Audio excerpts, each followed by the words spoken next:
ৰঙা নদীৰ বাহিৰত ৰাজনীতি কৰোঁ, ৰঙা নদীত মই সমাজনীতি কৰোঁ। মই যদি ঘটি মই নিজে ঘটি আনি যদি ৰাইজক দিছোঁ তাত অসুবিধা ক'ত আছে? যিসকলে প্ৰশ্ন সুধিছে তেওঁলোকে ৰাইজক দিব পাৰিছে নাই? ঋষিৰাজ হাজৰিকাই বেংকৰ পৰা লোন লৈ গৰু ফাৰ্ম কৰি যেতিয়া লখিমপুৰৰ হোটেলে গাখীৰ দি আছিলে সেইসকল ব্যক্তি নাই দেখা। এইখিনি কওকচোন কি হৈ যায়? নহয় মোৰ নামত থকা প্ৰত্যেকটো প্ৰপাৰ্টি মই এনেকৈ বনাই থৈ যাম যে মোৰ মৃত্যুৰ দিনাখনিৰ পিছত মোৰ কোনো পূৰ্বপুৰুষ বা মোৰ কোনো বংশধৰে মোৰ প্ৰপাৰ্টি নাপায়। ৰঙা নদীৰ ৰাইজৰ উন্নয়নৰ কাৰণে ট্ৰাষ্টে পাব। তাত মানুহে মোক খুজিব নাহে, মানুহে মোক আদেশ দিব আহে, মোক কয় যে মোৰ ল'ৰাটো কাইলৈ এডমিশ্যন আছে, তুমি কৰি দিব লাগিব। 2006 চনত যেতিয়া গুৱাহাটীলৈ আহোঁ অকল চানমাৰী ফ্লাইঅভাৰ, গণেশগুৰি ফ্লাইঅভাৰ 2-3খন ফ্লাইঅভাৰ দেখিছিলোঁ। কিন্তু আজি মুখ্যমন্ত্ৰী হিমন্ত বিশ্ব শৰ্মাই অসমৰ মুখ্যমন্ত্ৰীৰ দায়িত্ব লোৱাৰ পাছত জুবিন দাই যদি কৈ দিয়ে হাঁহিলে মুকুতামণি হৰে, আমি তেনেকৈ চাইছিলোঁ যে হাঁহিলে চাগে মুকুতামণি হৰে। তো জুবিন দা আমাৰ কাৰণে এটা আৱেগ। ৰজাৰ পিতেক ৰজা হ'ব, তাত অসুবিধা নাই। আজি আপোনালোকৰ অঞ্চলত এজন ৰজা আছিল, সেই ৰজাজনৰ পিতেক আকৌ ৰজা হৈ গ'ল, তাত কোনো প্ৰশ্ন নুতুলে। কিন্তু এজন LP স্কুলৰ আপোনাৰ যদি দেউতা মধ্যবিত্ত পৰিয়ালৰ যদি আপুনি ছোৱালী হয়, আপুনি সেইটো গম পাব যে আপুনি যদি কাইলৈ গাঁওখনলৈ গাড়ী এখন লৈ ঘূৰি যায়, আজি মই আপোনাৰ এই পডকাষ্টটো যোনে চাব কাইলৈ মোক আপোনাৰ কমেণ্টত বেয়াকৈ কমেণ্ট দিব যে ক'ব যে এইটো তেল মাৰিছে কিবা কৰিছে, তেনেকুৱা নহয়। ৰাইজে আকৌ অভিযোগ আনে কি গম পায়নে? এনেকৈ কয় যে নিৰ্বাচনৰ আগত বা জিকাৰ আগত বহুত কথা কয়, মানে কথাৰ ফুলজৰি মাৰে এনেকৈ কয়, কিন্তু তাৰ পাছত একেবাৰে নাইকিয়া হৈ যায়, পাত্তা নিদিয়ে। এনেকুৱা ধৰণৰ কথা কেতিয়াবা এনেকুৱা হ'ব পাৰে, ধৰি লওক আপুনি ৰাজনীতিত আহিলে তাৰপিছত কিন্তু সমাজৰ কামখিনি বাদ দি দিছে। নমস্কাৰ, মই হিমাশ্ৰী শইকীয়া। আজি আমাৰ লগত আছে যুৱ নেতা ঋষিৰাজ হাজৰিকা। প্ৰথমতে এটা কথা ক'বই লাগিব, ৰঙানদী সমষ্টিত গ'লোঁ, প্ৰগ্ৰেম কৰিলোঁ, বিহুৰ প্ৰগ্ৰেম খুব ভাল লাগিলে, ৰাইজে আদৰি লৈছে। আৰু তাত দেখিবলৈ পালোঁ আৰু শুনিবলৈ পালোঁ আপোনাৰ বহুত প্ৰশংসা কৰি আছে মানুহখিনিয়ে যে ঋষিৰাজে বহুত ভাল কাম কৰি আছে আমাৰ সমষ্টিটোৰ কাৰণে, বহুত ভাল কাম কৰি আছে। আৰু তেওঁলোকৰ মানে মানুহৰ যেতিয়া গ্ৰাউণ্ডত পোৱা যায়, ওচৰৰ পৰা পোৱা যায়, তেতিয়া ফিডবেকটো গম পোৱা যায়। আৰু তাত মই গৈ সেইটো পালোঁ। আৰু প্ৰথম কথা আপুনি মোক নিমন্ত্ৰণ কৰিলে, সেইটো কাৰণেও ধন্যবাদ, কাৰণ তেনেকুৱা এটা পৰিৱেশ প্ৰথমবাৰ মই উপভোগ কৰিছোঁ, সঁচা কথা ক'বলৈ গ'লে। চ' আজি ঋষিৰাজ দাৰ লগত বহুতো কথা পাতিম, ৰাজনীতিৰ লগতনো কেনেকৈ জড়িত হ'ল, আৰু মানুহজন বহুত ক্ৰিয়েটিভ হয় সেইখিনি কথাও পাতিম, আৰু ড্ৰেছটো বৰ ধুনীয়া কৰি আহিছে, সেইটোও ভাল লাগিছে। চ' বহুতো কথা তেওঁৰ পৰা জানিবলৈ চেষ্টা কৰিম। চ' আপোনাক স্বাগতম জনাইছোঁ। থেংক ইউ, ধন্যবাদ। আপোনালৈও ধন্যবাদ থাকিল, আৰু আপোনাকো ধন্যবাদ যে আপুনি আমাৰ নিমন্ত্ৰণ ৰক্ষা কৰি আমাৰ লখিমপুৰ জিলাৰ আমি এটা ভিতৰুৱা অঞ্চলত বসবাস কৰোঁ, ৰঙানদী বুলি। তো ইমান ভিতৰুৱা অঞ্চললৈ আপুনি আমাৰ নিমন্ত্ৰণ ৰক্ষা কৰি কৈছিল, তাৰ কাৰণে আপোনাক পুনৰবাৰ আমি ধন্যবাদ জ্ঞাপন কৰিছোঁ। চ' মই ইণ্ট্ৰডাকশ্যনত কৈছিলোঁ মানুহজন বহুত ক্ৰিয়েটিভ বুলি। ইমান ক্ৰিয়েটিভ কেনেকৈ? নহয়, ক্ৰিয়েটিভ বুলি নহয়, মই এজন LP স্কুলৰ শিক্ষকৰ ল'ৰা, আৰু মোৰ দেউতা আপোনাৰ প্ৰথম দেউতা এক্সটেনশ্যন অফিচাৰ আছিল, পিছত BDO হৈছিল। তেওঁ এজন এগ্ৰিকালচাৰ বেকগ্ৰাউণ্ডৰ পৰা অহা মানুহ। আৰু দেউতাৰ মাৰ এটা সংস্কাৰ আছিল, তেওঁলোকৰ লগৰ জৰিয়তে সমাজখনৰ লগত পৰিচয় হৈছিলোঁ। তো মোৰ কাৰণে যদি ভগৱান বুলি ক'বলৈ যোৱা যায়, বা মোৰ প্ৰথম গুৰু মোৰ দেউতাৰ জৰিয়তে সমাজখনৰ লগত জড়িত হৈছিলোঁ। আৰু দেউতাই সদায় মোক এটাই কৈ ৰাখিছিল যে সমাজৰ কাৰণে কেনেকৈ জীয়াই থাকিব লাগে, তো দেউতাৰ পৰা মই দেখিব পাইছিলোঁ। আৰু দেউতাৰ মাজত মই এখন সমাজ দেখা পাইছিলোঁ। প্ৰতিটো মুহূৰ্ততে দেউতাই যেতিয়া বিভিন্ন সময়ত ৰাইজৰ মাজলৈ যায়, মই দেউতাৰ মাজতে এখন সমাজ দেখা পাইছিলোঁ। তো অৰ্থাৎ সৰুৰ পৰা এখন সমাজৰ লগত জড়িত হোৱাৰ যোনটো মানসিকতা মোৰ দেউতাই গঢ় দিছিল। আৰু সেয়েহে তাৰ লগে লগে মাও অকণমান, মা শিক্ষকৰ লগে লগে মাৰ অলপ শিল্পী, এটা অলপ সংগীত জগতৰ লগতে হওক, বা সংগীত চৰ্চাই হওক, বা অভিনয় হওক, মা অলপ ক্ৰিয়েটিভ আছিল। চ' মায়ে ধৰক অভিনয় কৰিছিল, কংস কৰিছিল, ৰাস কৰিছিল, ভাওনা কৰিছিল। তো সেই হিচাপে সৰুৰ পৰা মোৰ ঘৰখনত এটা বেলেগ ধৰণৰ পৰিৱেশ আছিল। আৰু বেছি সময় যদিও ঘৰত থাকিব নাপালোঁ, কাৰণ প্ৰায় মেট্ৰিক দিয়াৰ পিছৰে পৰাই প্ৰায় বাহিৰতে থাকিলোঁ, আৰু বাহিৰত থাকি বাহিৰতেই থকা হ'ল। মানে ধৰক হয়, গুৱাহাটীত আহিলোঁ, গুৱাহাটীত মেট্ৰিক পাছ কৰি আহিয়ে গুৱাহাটী আহিলোঁ, গুৱাহাটীৰ পিছত দিল্লী গ'লোঁ। তো এটা দীঘলীয়া পৰীক্ষাৰ মাজে এবাৰ ঘৰৰ পৰা আঁতৰি থাকিলোঁ। সেই ঘৰৰ পৰা যে মেট্ৰিক দি ঘৰৰ পৰা ওলাই আহিলোঁ, তাৰপিছত আৰু কেতিয়াও ঘূৰি যাব লগা নহ'লেই, কাৰণ ঘূৰি যাব পৰা পৰিৱেশতে নাথাকিলোঁ, কাৰণ নিজৰ জীৱনত ব্যস্ততা হৈ পৰিলোঁ। সেইকাৰণে যে জীৱনত থাকিল, যে জীৱনত ভাল ল'ৰা হ'ব পাৰিলোঁ নাই সন্দেহ থাকিল, জীৱনত ভাল ভায়েক হ'ব পাৰিলোঁ নাই, বা জীৱনত ভাল ভতিজা হ'ব পাৰিলোঁ নাই মোৰ সন্দেহ থাকিল। কিন্তু সেইকাৰণে সদায় চেষ্টা কৰি থাকোঁ যে এজন সমাজৰ ভালপোৱা মানুহ এজন হ'ব পাৰোঁ, তাৰ কাৰণে সদায় চেষ্টা থাকে। ষ্টাডি কি কৰিছিলে আপুনি দিল্লীত? মইতো এজ এ ইঞ্জিনিয়াৰিং কৰিছোঁ, মই চাউণ্ডৰ ওপৰত কাম কৰিছোঁ, মই আপোনাৰতো সেইকাৰণে মোৰ মাছ কমিউনিকেশ্যনো কৰিছোঁ মই। তো সেইকাৰণে মিডিয়াৰ ওপৰতো বহুত সময় এটা দীঘলীয়া সময় কাম কৰিছোঁ, মিডিয়াৰ লগতো কাম কৰিছোঁ। আৰু মোৰ নিজৰ ধৰক মোৰ এতিয়া আউটডোৰ মাৰ্কেটিঙৰ মোৰ নিজৰ বিজনেছ আছে আপোনাৰতো। সেইকাৰণে মোৰ ব্যৱসায়টো অলপ ক্ৰিয়েটিভ। আৰু যিহেতু মোৰ ইম্পৰ্ট এক্সপৰ্টৰ বিজনেছৰ লগত মই জড়িত মই চাগে আমি বিভিন্নবাৰ আমি কৈ থাকোঁ যে আমি অসমৰ পৰা আমাৰ মানে বাহিৰৰ ব্যক্তিসকলে আহি বেপাৰ কৰি পইচা লৈ যায় বুলি কওঁ যে আমি আমাৰ অসমৰ পৰা বেপাৰ কৰি ৰাজস্থানলৈ মানুহে পইচা লৈ যায় বুলি কয় মোৰ যিহেতু গ্ৰেনাইট মাৰ্বল এইবিলাকৰ অলপ ইম্পৰ্টৰ মই কাম কৰোঁ মই চাগে অসমীয়া হ'ম যি মোৰ বেপাৰ মই ৰাজস্থানত কৰোঁ আৰু পইচা ঘটি আনি মই লখিমপুৰত খৰচ কৰোঁ ৱাও মোৰ ব্যৱসায়িকভাৱে কাৰণ যিহেতু মই গ্ৰেনাইটৰ লগত কাম কৰোঁ আমাৰ মাৰ্বলৰ ওপৰত কাম কৰোঁ তো আমাৰ যোনবিলাক ব্যৱসায় বাণিজ্য আছে মেক্সিমাম আমাৰ ৰাজস্থানত আছে আমাৰ যিবোৰ তাত খাদান যিবিলাক আছে তাৰ পৰা আহে তো তাত মই ইনকাম কৰোঁ আৰু আহি নিজৰ ৰাইজৰ মাজত বিলাই দিয়াৰ চেষ্টা কৰোঁ কাৰণ মানুহ ভাল পাওঁ ৰাইজ ভাল পাওঁ কাৰণে মানে বহুতৰ ধাৰণা থাকে এতিয়া আমাক দেখে যে আমি ৰাজনীতি কৰিছোঁ কাৰণে হয়তো সভাই মেলে মিটিঙে বা বিহু মেলাই আমাক ক'ৰবাত দেখিছোঁ বুলি বহুতে ভাবে কিন্তু তেনেকুৱা নহয় আচলতে মই অষ্টম শ্ৰেণীত যেতিয়া পঢ়ি আছিলোঁ তেতিয়াতো ভবা নাছিলোঁ মই ৰাজনীতি কৰিম তো সদৌ অসম ছাত্ৰ সন্থাৰ জৰিয়তে অষ্টম শ্ৰেণীত পঢ়ি থাকোঁতে ছাত্ৰ সন্থাৰ লগত জড়িত হৈছোঁ সৰুতে একদম অষ্টম শ্ৰেণীত পঢ়ি থাকোঁতে ইমান কেনেকৈ জড়িত হ'ল মানে আপুনি অষ্টম শ্ৰেণীত পঢ়ি থাকোঁতে মই চাগে কনিষ্ঠতম সদৌ অসম ছাত্ৰ সন্থাৰ লখিমপুৰ আঞ্চলিকৰ সাংগঠনিক সম্পাদক হ'ম যে মই আঞ্চলিকৰ সাংগঠনিক সম্পাদক আছিলোঁ অষ্টম শ্ৰেণীত পঢ়ি থাকোঁতে অষ্টমৰ পৰা নৱমলৈ পাওঁতে তো মই ছাত্ৰ সন্থাৰ জৰিয়তে সমাজ জীৱনৰ মাজলৈ আহিলোঁ তো অষ্টম শ্ৰেণীত পঢ়ি থাকোঁতে কেতিয়াও ভবা নাছিলোঁ ৰাজনীতি কৰিম তো এই যে এটা ছাত্ৰ সন্থাৰ জৰিয়তে আহি পিনি ছাত্ৰ জীৱনৰ সময়খিনি ছাত্ৰ সন্থা কৰিলোঁ তাৰপাছত আহি নিজৰ এটা ব্যৱসায়িক জীৱনত জড়িত হ'লোঁ হৈ ৰাষ্ট্ৰীয় স্বয়ংসেৱক সংঘৰ লগত জড়িত হ'লোঁ স্বয়ংসেৱক সংঘৰ জৰিয়তে দেখিলোঁ যে নিজক ব্যক্তিত্ব নিৰ্মাণ কেনেকৈ কৰিব পাৰি তেওঁলোকৰ দ্বাৰা ব্যক্তিত্ব নিৰ্মাণ হৈছে আৰু হয় যে মানুহৰ সময়ৰ লগে লগে পৰিস্থিতি সাপেক্ষে মানুহৰ ব্যক্তিৰ সান্নিধ্যই আপোনাক সলনি কৰে মোৰ ক্ষেত্ৰত মই সেইটো প্ৰচুৰ প্ৰভাৱ দেখিছোঁ মই অষ্টম শ্ৰেণীৰ পৰা যেতিয়া মই কলেজ পাইছিলোঁ মই এজন বেলেগ মানুহ আছিলোঁ মই কলেজৰ পৰা যেতিয়া আকৌ মই আহি যেতিয়া মোৰ নিজৰ ষ্ট্ৰাগল লাইফ যেতিয়া মোৰ জীৱন সংগ্ৰাম আৰম্ভ হ'ল তাত এজন বেলেগ মানুহ আছিলোঁ আৰু আজি যোনজন ঋষিৰাজকে আপুনি লগ পাই আছে সেইজন মানুহো মই বেলেগ তো মোৰ কথাটো হৈছে যে মই সময়ৰ লগে লগে যিসকল ব্যক্তিক লগ পাইছোঁ সেইসকল ব্যক্তিৰ ব্যক্তিত্বই বা তেওঁলোকৰ সান্নিধ্যই মোক যথেষ্ট প্ৰভাৱিত কৰিছে আজি আপোনাক যে মই ক'লোঁ যে ছাত্ৰ সন্থাৰ দ্বাৰা মই সমাজখনৰ লগত জড়িত হৈছিলোঁ ঠিক তেনেকৈ আপুনি ৰাষ্ট্ৰীয় স্বয়ংসেৱক সংঘৰ জৰিয়তে মোৰ ব্যক্তিত্ব নিৰ্মাণ হৈছে মই সমাজখনক চোৱাৰ দৃষ্টিকোণ মোৰ সলনি হৈছিল সমাজৰ কাৰণে যে কথাৰ জৰিয়তে নহয় কামৰ জৰিয়তে নিজক প্ৰতিষ্ঠা কৰিব পাৰি এইটো মই ৰাষ্ট্ৰীয় স্বয়ংসেৱক সংঘৰ জৰিয়তে RSSৰ জৰিয়তে মই নিজকে দেখিছিলোঁ তো ঠিক তেনেকৈ আজি আহি স্বয়ংসেৱক সংঘৰ জৰিয়তে বিজেপিৰ লগত জড়িত হ'লোঁ আৰু বিজেপিৰ লগত জড়িত হোৱাৰ লগে লগে মই কিছু বটবৃক্ষৰ লগত এজোপাৰ তলত আহিলোঁ ডক্টৰ হিমন্ত বিশ্ব শৰ্মা ডাঙৰীয়াৰ সান্নিধ্য পালোঁ মোৰ শ্ৰদ্ধাৰ জয়ন্তমল্ল বৰুৱা ডাঙৰীয়া পীযুষ হাজৰিকা ডাঙৰীয়া মানৱ ডেকা ডাঙৰীয়া তিনিগৰাকী ব্যক্তিৰ সান্নিধ্য পালোঁ সেইটো কুৱেশ্যন আছিলে আপোনাৰ মই ৰিলছত দেখিয়ে থাকোঁ প্ৰায় তেওঁলোকৰ লগত তেওঁলোকৰ সান্নিধ্য পাইছোঁ তেওঁলোকে যথেষ্ট মোক সহায় কৰে তেওঁলোকে যথেষ্ট মোক আগুৱাই দিবৰ কাৰণে বাট দেখুৱায় বিশেষকৈ আপুনি যদি চায় যে মই যোনটো জেগাত মোৰ জন্ম লখিমপুৰ জিলা আপোনাৰ যদি আজিৰ পৰা আপুনি 10 বছৰ আগত যদি লখিমপুৰলৈ আপুনি গৈছিল 10 বছৰ আগৰ লখিমপুৰখন আৰু আজি লখিমপুৰখনত আপুনি বৃহৎ পৰিৱৰ্তন পাব যিটো কাৰণে আমি কওঁ যে আমি মানৱ ডেকাকে আমি কওঁ যে তেওঁ নতুন লখিমপুৰৰ খনিকৰ বুলি কওঁ কাৰণ 5 বছৰত এজন মানুহে লখিমপুৰৰ পৰিৱৰ্তন আনিছে আমি দেখিছোঁ যিটো আজি ৰাজনীতি কৰিছোঁ কাৰণে কৈছোঁ তেওঁক মই জ্যেষ্ঠ হিচাপে মই তেখেতক মাৰ্গদৰ্শক হিচাপে মানুহ বা মোৰ দাদা হিচাপে কৈছোঁ কাৰণে পাইছোঁ কাৰণে মই কৈছোঁ নহয় যিটো সঁচা সেইটো কোৱাৰ আমি সাহস ৰাখিব লাগিব কাইলৈ আপুনি আজি কোন দলক ভাল পায় কোন দলক বেয়া পায় কাক ভোট দিব এইটো সম্পূৰ্ণ আপোনাৰ ব্যক্তিগত এটা চিন্তাধাৰা কিন্তু যি ব্যক্তিয়ে কাম কৰিছে সেইসকল ব্যক্তিক আপুনি স্বীকৃতি প্ৰদান নকৰিলে সেই মানুহজনে কাম কৰাৰ যোনটো সাহস বা তেওঁৰ যোনটো কাম কৰাৰ যোনটো এটা স্পীড থাকে নহয় সেইটো নাথাকিব আজি মানৱ ডেকা ডাঙৰীয়াই লখিমপুৰত পৰিৱৰ্তন আনিছে আমি দেখিছোঁ আমি ভাবা নাছিলোঁ লখিমপুৰ কেতিয়াও ইমান ধুনীয়া হ'ব সঁচাকৈ লখিমপুৰ ধুনীয়া হৈছে তো সেইকাৰণে আমি এতিয়া কি হৈছে যে যিহেতু লখিমপুৰৰ লগতে মই যোনটো সমষ্টিত আমি কাম কৰি আছোঁ ৰঙানদী সমষ্টি তো ৰঙানদী সমষ্টিত য'ত আমি কাম কৰোঁ আমাৰ ওপৰত সাংঘাতিক প্ৰেছাৰ থাকে কাৰণ মানুহ যেতিয়া লখিমপুৰলৈ যায় লখিমপুৰত দেখি আহি পিনি আমাক কয় যে লখিমপুৰ মানৱ ডেকাই সলনি কৰি দিলে তো এতিয়া আমাৰ ওপৰত থাকে যে আমি কাম ভাল কৰিবই লাগিব আপুনি যদি চাই অসমৰ মুখ্যমন্ত্ৰী হিমন্ত বিশ্ব শৰ্মা এই 24 ঘণ্টাৰ চাগে মোৰ মতে মোৰ যদি ভুল হোৱা নাই প্ৰায় 17 ঘণ্টাই দাদাই কাম কৰে তো 17 ঘণ্টা কাম কৰা এজন মুখ্যমন্ত্ৰী আজি পীযুষ হাজৰিকা ডাঙৰীয়া আপুনি ৰাতিপুৱা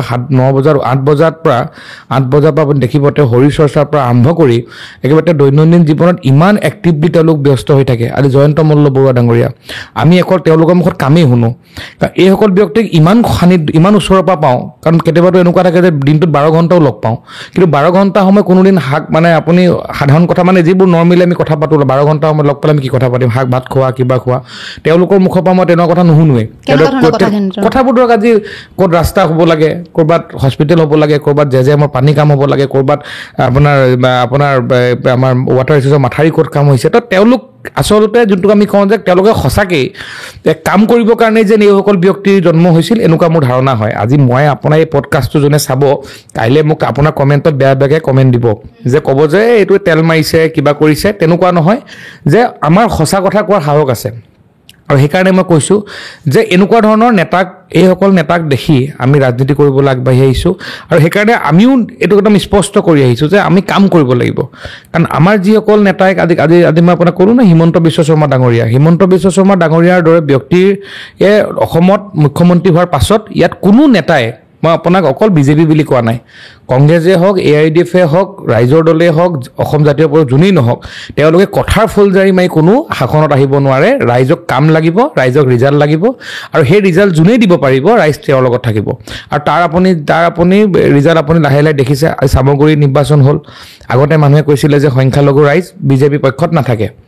তাত আমি দেখিলোঁ আমাৰ যুৱ নেতা দীপলোৰঞ্জন শৰ্মাক ৰাইজে বিপুল ভোটত জয়যুক্ত কৰি পঠিয়ালে মাইনৰিটি মানুহে সংখ্যালঘু ৰাইজে ভোট দিলে তো সংখ্যালঘু ৰাইজে এই ধৰ্মৰ ৰাজনীতি এইবিলাক ৰাজনীতিৰ ওপৰত এতিয়া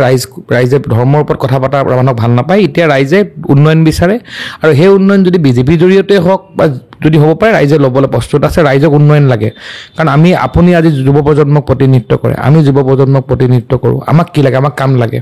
আমাৰ চহৰখন ধুনীয়া লাগে আমাৰ ল'ৰা ছোৱালী আমাক ইমান দুখ লাগে যে যেতিয়া অসমৰ বিভিন্ন প্ৰান্তলৈ বা বাহিৰলৈ যাওঁ যে ৰাজস্থান হায়দৰাবাদ যেতিয়া যাওঁ মোৰ অঞ্চলৰ ল'ৰাই তাত চিকিউৰিটি গাৰ্ড কৰি থাকে আজি আপোনাৰ এজন মাকৰ এটাই ল'ৰা সেই ল'ৰাটোৱে 8,000 টকাৰ হাজিৰাৰ মূল্যৰ বিনিময়ত গৈ আজি হায়দৰাবাদত গৈ হাজিৰা কৰি আছে দিন হাজিৰা মানে চিকিউৰিটি গাৰ্ড কৰি আছে আমি সেই ল'ৰাজনক অসমলৈকে ঘূৰি আনি নিজৰ অঞ্চললৈকে ঘূৰাই আনি পিনে আমি কেনেকৈ কাম কৰিব পাৰোঁ তাৰ ওপৰত চিন্তা কৰাৰ প্ৰয়োজন আছে আৰু সেয়া সম্ভৱ আজিৰ তাৰিখত মই ভাবোঁ এইটো হিমন্ত বিশ্ব শৰ্মা ডাঙৰীয়াৰ যি নতুন অসম নিৰ্মাণ কৰাৰ যি চিন্তা চৰ্চা তাতে সম্ভৱ হ'ব আৰু মই ভাবোঁ অন্ততঃ 20 বছৰলৈ অন্ততঃ মুখ্যমন্ত্ৰী হিমন্ত বিশ্ব শৰ্মাক অসমত প্ৰয়োজন আছে যাৰ জৰিয়তে 20 বছৰ পাছত তেওঁ অসমখনক মই ভাবোঁ ইমান দূৰ আগুৱাই লৈ যাব তাৰপাছত যিসকল ব্যক্তিয়ে ইয়াত শাসন নকৰক কিয় তেওঁলোকে কাম কৰিবলৈ বাধ্যই হৈ পৰিব কাৰণ যেতিয়া এটা গতিপথ এটা ৰাস্তা বনাই থৈ যাব সেই ৰাস্তাটোৱে মানুহ যাবই লাগিব কাৰণ মানুহে ক'ব যে কাম নহ'লে নহ'ব এতিয়া তো মই ভাবোঁ আজিৰ তাৰিখত অসমৰ ৰাইজে উন্নয়ন দেখিছে অসমৰ ৰাইজে কাম দেখিছে সেই ৰাজনীতিৰ বাহিৰতে হওক বা ৰাজনীতিৰ ভিতৰতে হওক কাম কৰিবই লাগিব হয় আপোনাৰ ৰাজনীতিৰ ক খ গ ঘ এইখিনি কোনে শিকালে আঙুলি ধৰি দিয়ক থাকে ন এজন কাষত ব্যক্তি চাওক মই ৰাজনীতি আজিও নাজানো মই আপোনাক কৈছোঁৱে যে মই ৰাজনীতি কৰিছোঁ কাৰণে সমাজৰ লগত জড়িত হৈছোঁ এনেকুৱা নহয় সমাজ ভাল পাওঁ কাৰণেহে ৰাজনীতিৰ লগত জড়িত হৈছোঁ কেতিয়াবা এনেকুৱা হ'ব পাৰে ধৰি লওক আপুনি ৰাজনীতিত আহিলে তাৰপিছত কিন্তু সমাজৰ কামখিনি বাদ দি দিছে মোৰ কাৰণে ৰাজনীতি প্ৰাসংগিক বিষয় নহয় মোৰ কাৰণে সমাজ প্ৰাসংগিক বিষয় মই আপোনাক আজিও কৈ আছোঁ মোৰ কাৰণে সমাজ প্ৰাসংগিক বিষয় মই আপোনাক আজিও কৈছোঁ মই যদি 100 টকা ইনকাম কৰিছোঁ মোৰ নিজৰ কষ্টৰ বিনিময়ত মই যিমানটো আপুনি মোৰ ইনকম টেক্স ফাইল যদি চাই মই যিমান টকা ইনকাম কৰিছোঁ তাৰ 99% মই ৰাইজৰ নামত দি দিওঁ আপুনি মোৰ অঞ্চলৰ ৰাইজৰ আপুনি যোগাযোগ কৰিব যোগাযোগ কৰিলে ৰাইজে ক'ব মই কিমান দিব পাৰিছোঁ ডাঙৰ কথা নহয় মই যিমানটো ইনকাম কৰোঁ তাৰ 90% সিংহভাগে মই ৰাইজৰ নামত দি দিওঁ ৰাইজৰ নামত দি দিওঁ মানে কি মই তাত দান কৰিছোঁ এনেকুৱা নহয় মই কৰি ভাল পাওঁ আজি কোনোবা এজন মানুহে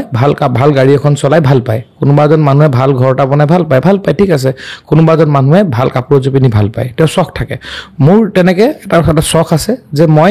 মোৰ ওচৰলৈ যেতিয়া কোনোবা এজন ব্যক্তিয়ে এটা বিশেষ আশা লৈ আহে সেই আশা লৈ আহে আজি ধৰক আপোনাৰ এজন কেঞ্চাৰ পেচেণ্ট আপুনি মোৰ ফেচবুকত যদি আপুনি চাই আপুনি দেখিব যে ৰাতিপুৱা মোৰ ঘৰত প্ৰায় 200 পৰা 300 মান ব্যক্তি আহে আপুনি মোৰ ফেচবুকত চাব ৰাতিপুৱা মোৰ ৰিল আহে মোৰ আপুনি 200 পৰা 300 মানুহ বা 50 বা কেতিয়াবা 100 জন এনেকৈ এভাৰেজ 100 জন মানুহ মোৰ ঘৰত প্ৰায় আহে সেই ব্যক্তিসকল কোনো ৰাজনৈতিক ব্যক্তি নহয় তেওঁলোক মোৰ ওচৰলৈ আহে কিয় আহে ময়ো নাজানো আৰু তেওঁলোকক মই সোধাও নাই যে আপোনালোক মোৰ ওচৰত কিয় আহে তেওঁলোক আহে মই ভাবোঁ এয়া মোৰ কাৰণে ভগৱন্তৰ ইচ্ছা মোৰ ওচৰত আহিছে মই যি পাৰোঁ যেনেকৈ পাৰোঁ মই সহায় কৰোঁ তো এতিয়া সহায়টো কথাটো হৈছে যে এনেকুৱা ধৰণৰ এজন কেঞ্চাৰ পেচেণ্ট মোৰ ওচৰলৈ আহে আৰু কেঞ্চাৰ পেচেণ্ট এজনক যেতিয়া মই টকা 3,000 4,000 টকা দি মই সহায় কৰি পঠিয়াওঁ মই জানো যে সেই পেচেণ্টজন 3,000 4,000 টকাৰে সেই পেচেণ্টজনৰ একো হ'ব লগা নাই তাৰ পাছত চেষ্টা কৰোঁ অসমৰ মাননীয় মুখ্যমন্ত্ৰী ডাঙৰীয়াৰ সাহায্য পুঁজিৰ জৰিয়তে আমি যিমান পাৰোঁ সহায় কৰোঁ তো সেইখিনি সময়ত মই অনুভৱ কৰোঁ যে যদি মই বিধায়ক হ'লোহেঁতেন বা যদি মোৰ চৰকাৰী পক্ষত যদি মই মই যদি নিজেই এই ছিষ্টেমটোৰ লগত জড়িত হৈ থাকিলোহেঁতেন শাসকীয় বিষয়ত থাকিলোহেঁতেন তেতিয়া হয়তো মই সেই মানুহজনৰ যে 3 লাখ টকাৰ যোনটো এটা ব্যৱস্থা আছে এই ব্যৱস্থাটো হয়তো চৰকাৰৰ জৰিয়তে মই কৰিব পাৰিলোহেঁতেন তো কাৰণ মই যিজন মানুহক 3,000 টকা দি সহায় কৰিব পাৰিছোঁ সেই মানুহজনৰ 3,000 টকাৰ জৰিয়তে কেঞ্চাৰৰ কিউৰ হৈ নাহে আজি লখিমপুৰৰ নিচিনা এটা অঞ্চলৰ পৰা মোৰ অঞ্চলৰ বহু ভিতৰুৱা অঞ্চল আছে আজি ফুলবাৰী বা আমাৰ উত্তৰ লালুক দক্ষিণ লালুক ভিতৰুৱা বহুত অঞ্চল আছে আজি ডিজু এনেকুৱা ভিতৰুৱা অঞ্চলত যিবিলাক অঞ্চলৰ ৰাইজে যেতিয়া গুৱাহাটী GMCলৈ আহে নহয় আৰু গুৱাহাটী মেডিকেল কলেজলৈ আহে তাত আপোনাৰ তেওঁলোকে ডক্টৰজনৰ লগত কথা পাতিবৰ তেওঁলোকৰ আত্মবিশ্বাস নাথাকে সেইকাৰণে মোৰ এজন ভাতৃ আছে উত্তমক মই গুৱাহাটীত আশা কৰিলোঁ সি গুৱাহাটীত থাকি আমাৰ কি কৰে আমাৰ অঞ্চলৰ পৰা যিমানসকল ব্যক্তি আহে যিসকলে আমাক যোগাযোগ কৰে আমি একো কৰিব নোৱাৰোঁ কিন্তু আমি মানুহজনক খানাপাৰাত আহি নামাৰ লগে লগে মানুহজনক ভাইটিয়ে ৰিচিভ কৰি মানুহজনক মোৰ ঘৰত নিমখ তেল বা নহ'লে দালি অকণমান দি ভাত এসাঁজ খুৱাই মানুহজনক হস্পিটেললৈকে লৈ যোৱাৰ আমি চেষ্টা কৰোঁ আমি কিছুমান সৰু চেষ্টা কৰিছোঁ কিন্তু মই ভাবোঁ যে সৰুৱে হওক কিন্তু আৰম্ভণিটো কোনোবাই কৰিব লাগিব আজি মোৰ অঞ্চলৰ পৰা অহা মানুহ এজনক যেতিয়া মই গুৱাহাটীত যেতিয়া আপুনি আহি মই যেতিয়া মেডিকেল কলেজলৈকে লৈ গৈ সেই মানুহজনক ডক্টৰক দেখুৱাই চৰকাৰে ব্যৱস্থা কৰি থৈছে চৰকাৰত আপুনি তাত গ'লে আমাৰ আয়ুষ্মান কাৰ্ডৰ ব্যৱস্থা আছে তাৰ জৰিয়তে আপোনাৰ ট্ৰিটমেণ্ট হ'বই কিন্তু মোৰ অঞ্চলৰ এখন চাহ বাগানত চাহ বাগিচাত বসবাস কৰা আদিবাসী চাহ জনগোষ্ঠীয় ব্যক্তি এজনক বা মা এগৰাকীক বা মোৰ ভনী এজনী আহি আপোনাৰ গুৱাহাটী GMCত আহি পিনি তেওঁ ট্ৰিটমেণ্ট ল'ব নোৱাৰে কাৰণ তেওঁ সেই আত্মবিশ্বাসটো নাই তো সেইকাৰণে মই ক'লোঁ আমি এটা ছিষ্টেম ডেভেলপ কৰিছোঁ লখিমপুৰত তেনেকৈ মোৰ এজন ভাতৃ আছে তেওঁক দায়িত্ব দিছোঁ তেওঁ গুৱাহাটীত লখিমপুৰ মেডিকেললৈকে নি ট্ৰিটমেণ্টটো কৰে আপুনি তেনেকৈ আমাৰ ডাঙৰ ছিষ্টেম চলি থাকে আৰু সেইকাৰণে আপুনি মোক বিশেষভাৱে মই ৰঙানদীৰ বাহিৰত ৰাজনীতি কৰোঁ ৰঙানদীত মই সমাজনীতি কৰোঁ মই ৰঙানদীত ৰাজনীতি নকৰোঁ আপুনি মোক দেখিব কেৱল যেতিয়া আমাৰ নেতাসকল আমাৰ জ্যেষ্ঠ নেতাসকল যায় তেওঁলোকৰ লগত মই বেছিভাগ ৰাজনৈতিক মেলে মিটিঙে আপুনি দেখা পাব অধিকাংশ সময় মই ৰাইজৰ ওচৰলৈ অৰাজনৈতিক ঋষিৰাজ হাজৰিকা হিচাপে যাওঁ আৰু তাতে সমালোচনা কৰিব কোনোবাই ক'ব যে ৰাজনীতি কৰিছে কাৰণে কৰিছে মইতো কওঁ যে যি ৰাজনীতিয়ে দুখীয়া ব্যক্তি এজনৰ ট্ৰিটমেণ্টত সহায় কৰে কোনোবা ব্যক্তিয়ে এজনী পঢ়িব বিচৰা উচ্চ শিক্ষা ল'ব বিচৰা ছোৱালী এজনী শিক্ষা লোৱাত সহায় কৰে তেনেকুৱা ৰাজনীতিটো মই প্ৰত্যেক ব্যক্তিয়ে কৰিব লাগে তেনেকুৱা ৰাজনীতিৰ প্ৰয়োজন আছে মই কওঁ যে কংগ্ৰেছ দলৰে হওক AGPৰে হওক যিকোনো দলৰে প্ৰত্যেকজন ব্যক্তিয়ে তেনেকুৱা ৰাজনীতি কৰাৰ প্ৰয়োজন আছে মই ভাবোঁ আৰু এটা কথা মই সুধিম যে এইটো ইণ্টাৰেষ্টিং হয় ৰাজনীতিবিদ হোৱাৰ লগে লগে বা ৰাজনীতিত জড়িত থকা ব্যক্তিসকলে ড্ৰেছিং চেঞ্জটো অলপ চেঞ্জ হৈ যায় কিয় নহয় মইতো ড্ৰেছিং আপুনি যদি মোৰ চাই লাষ্ট 5 বছৰ ধৰি মই বেছিভাগ সময় মই বগাই পিন্ধি থাকোঁ আৰু বগাটো এইটো কাৰণে পিন্ধোঁ যে নিজে বগা পিন্ধি থাকিলে আপোনাৰ বগা পিন্ধি থাকিলে দাগ লগাৰ ভয় থাকে আৰু তেতিয়া কাৰণ বগাত দাগটো সোনকালে দেখা পায় আৰু সেইকাৰণে এইটো এতিয়া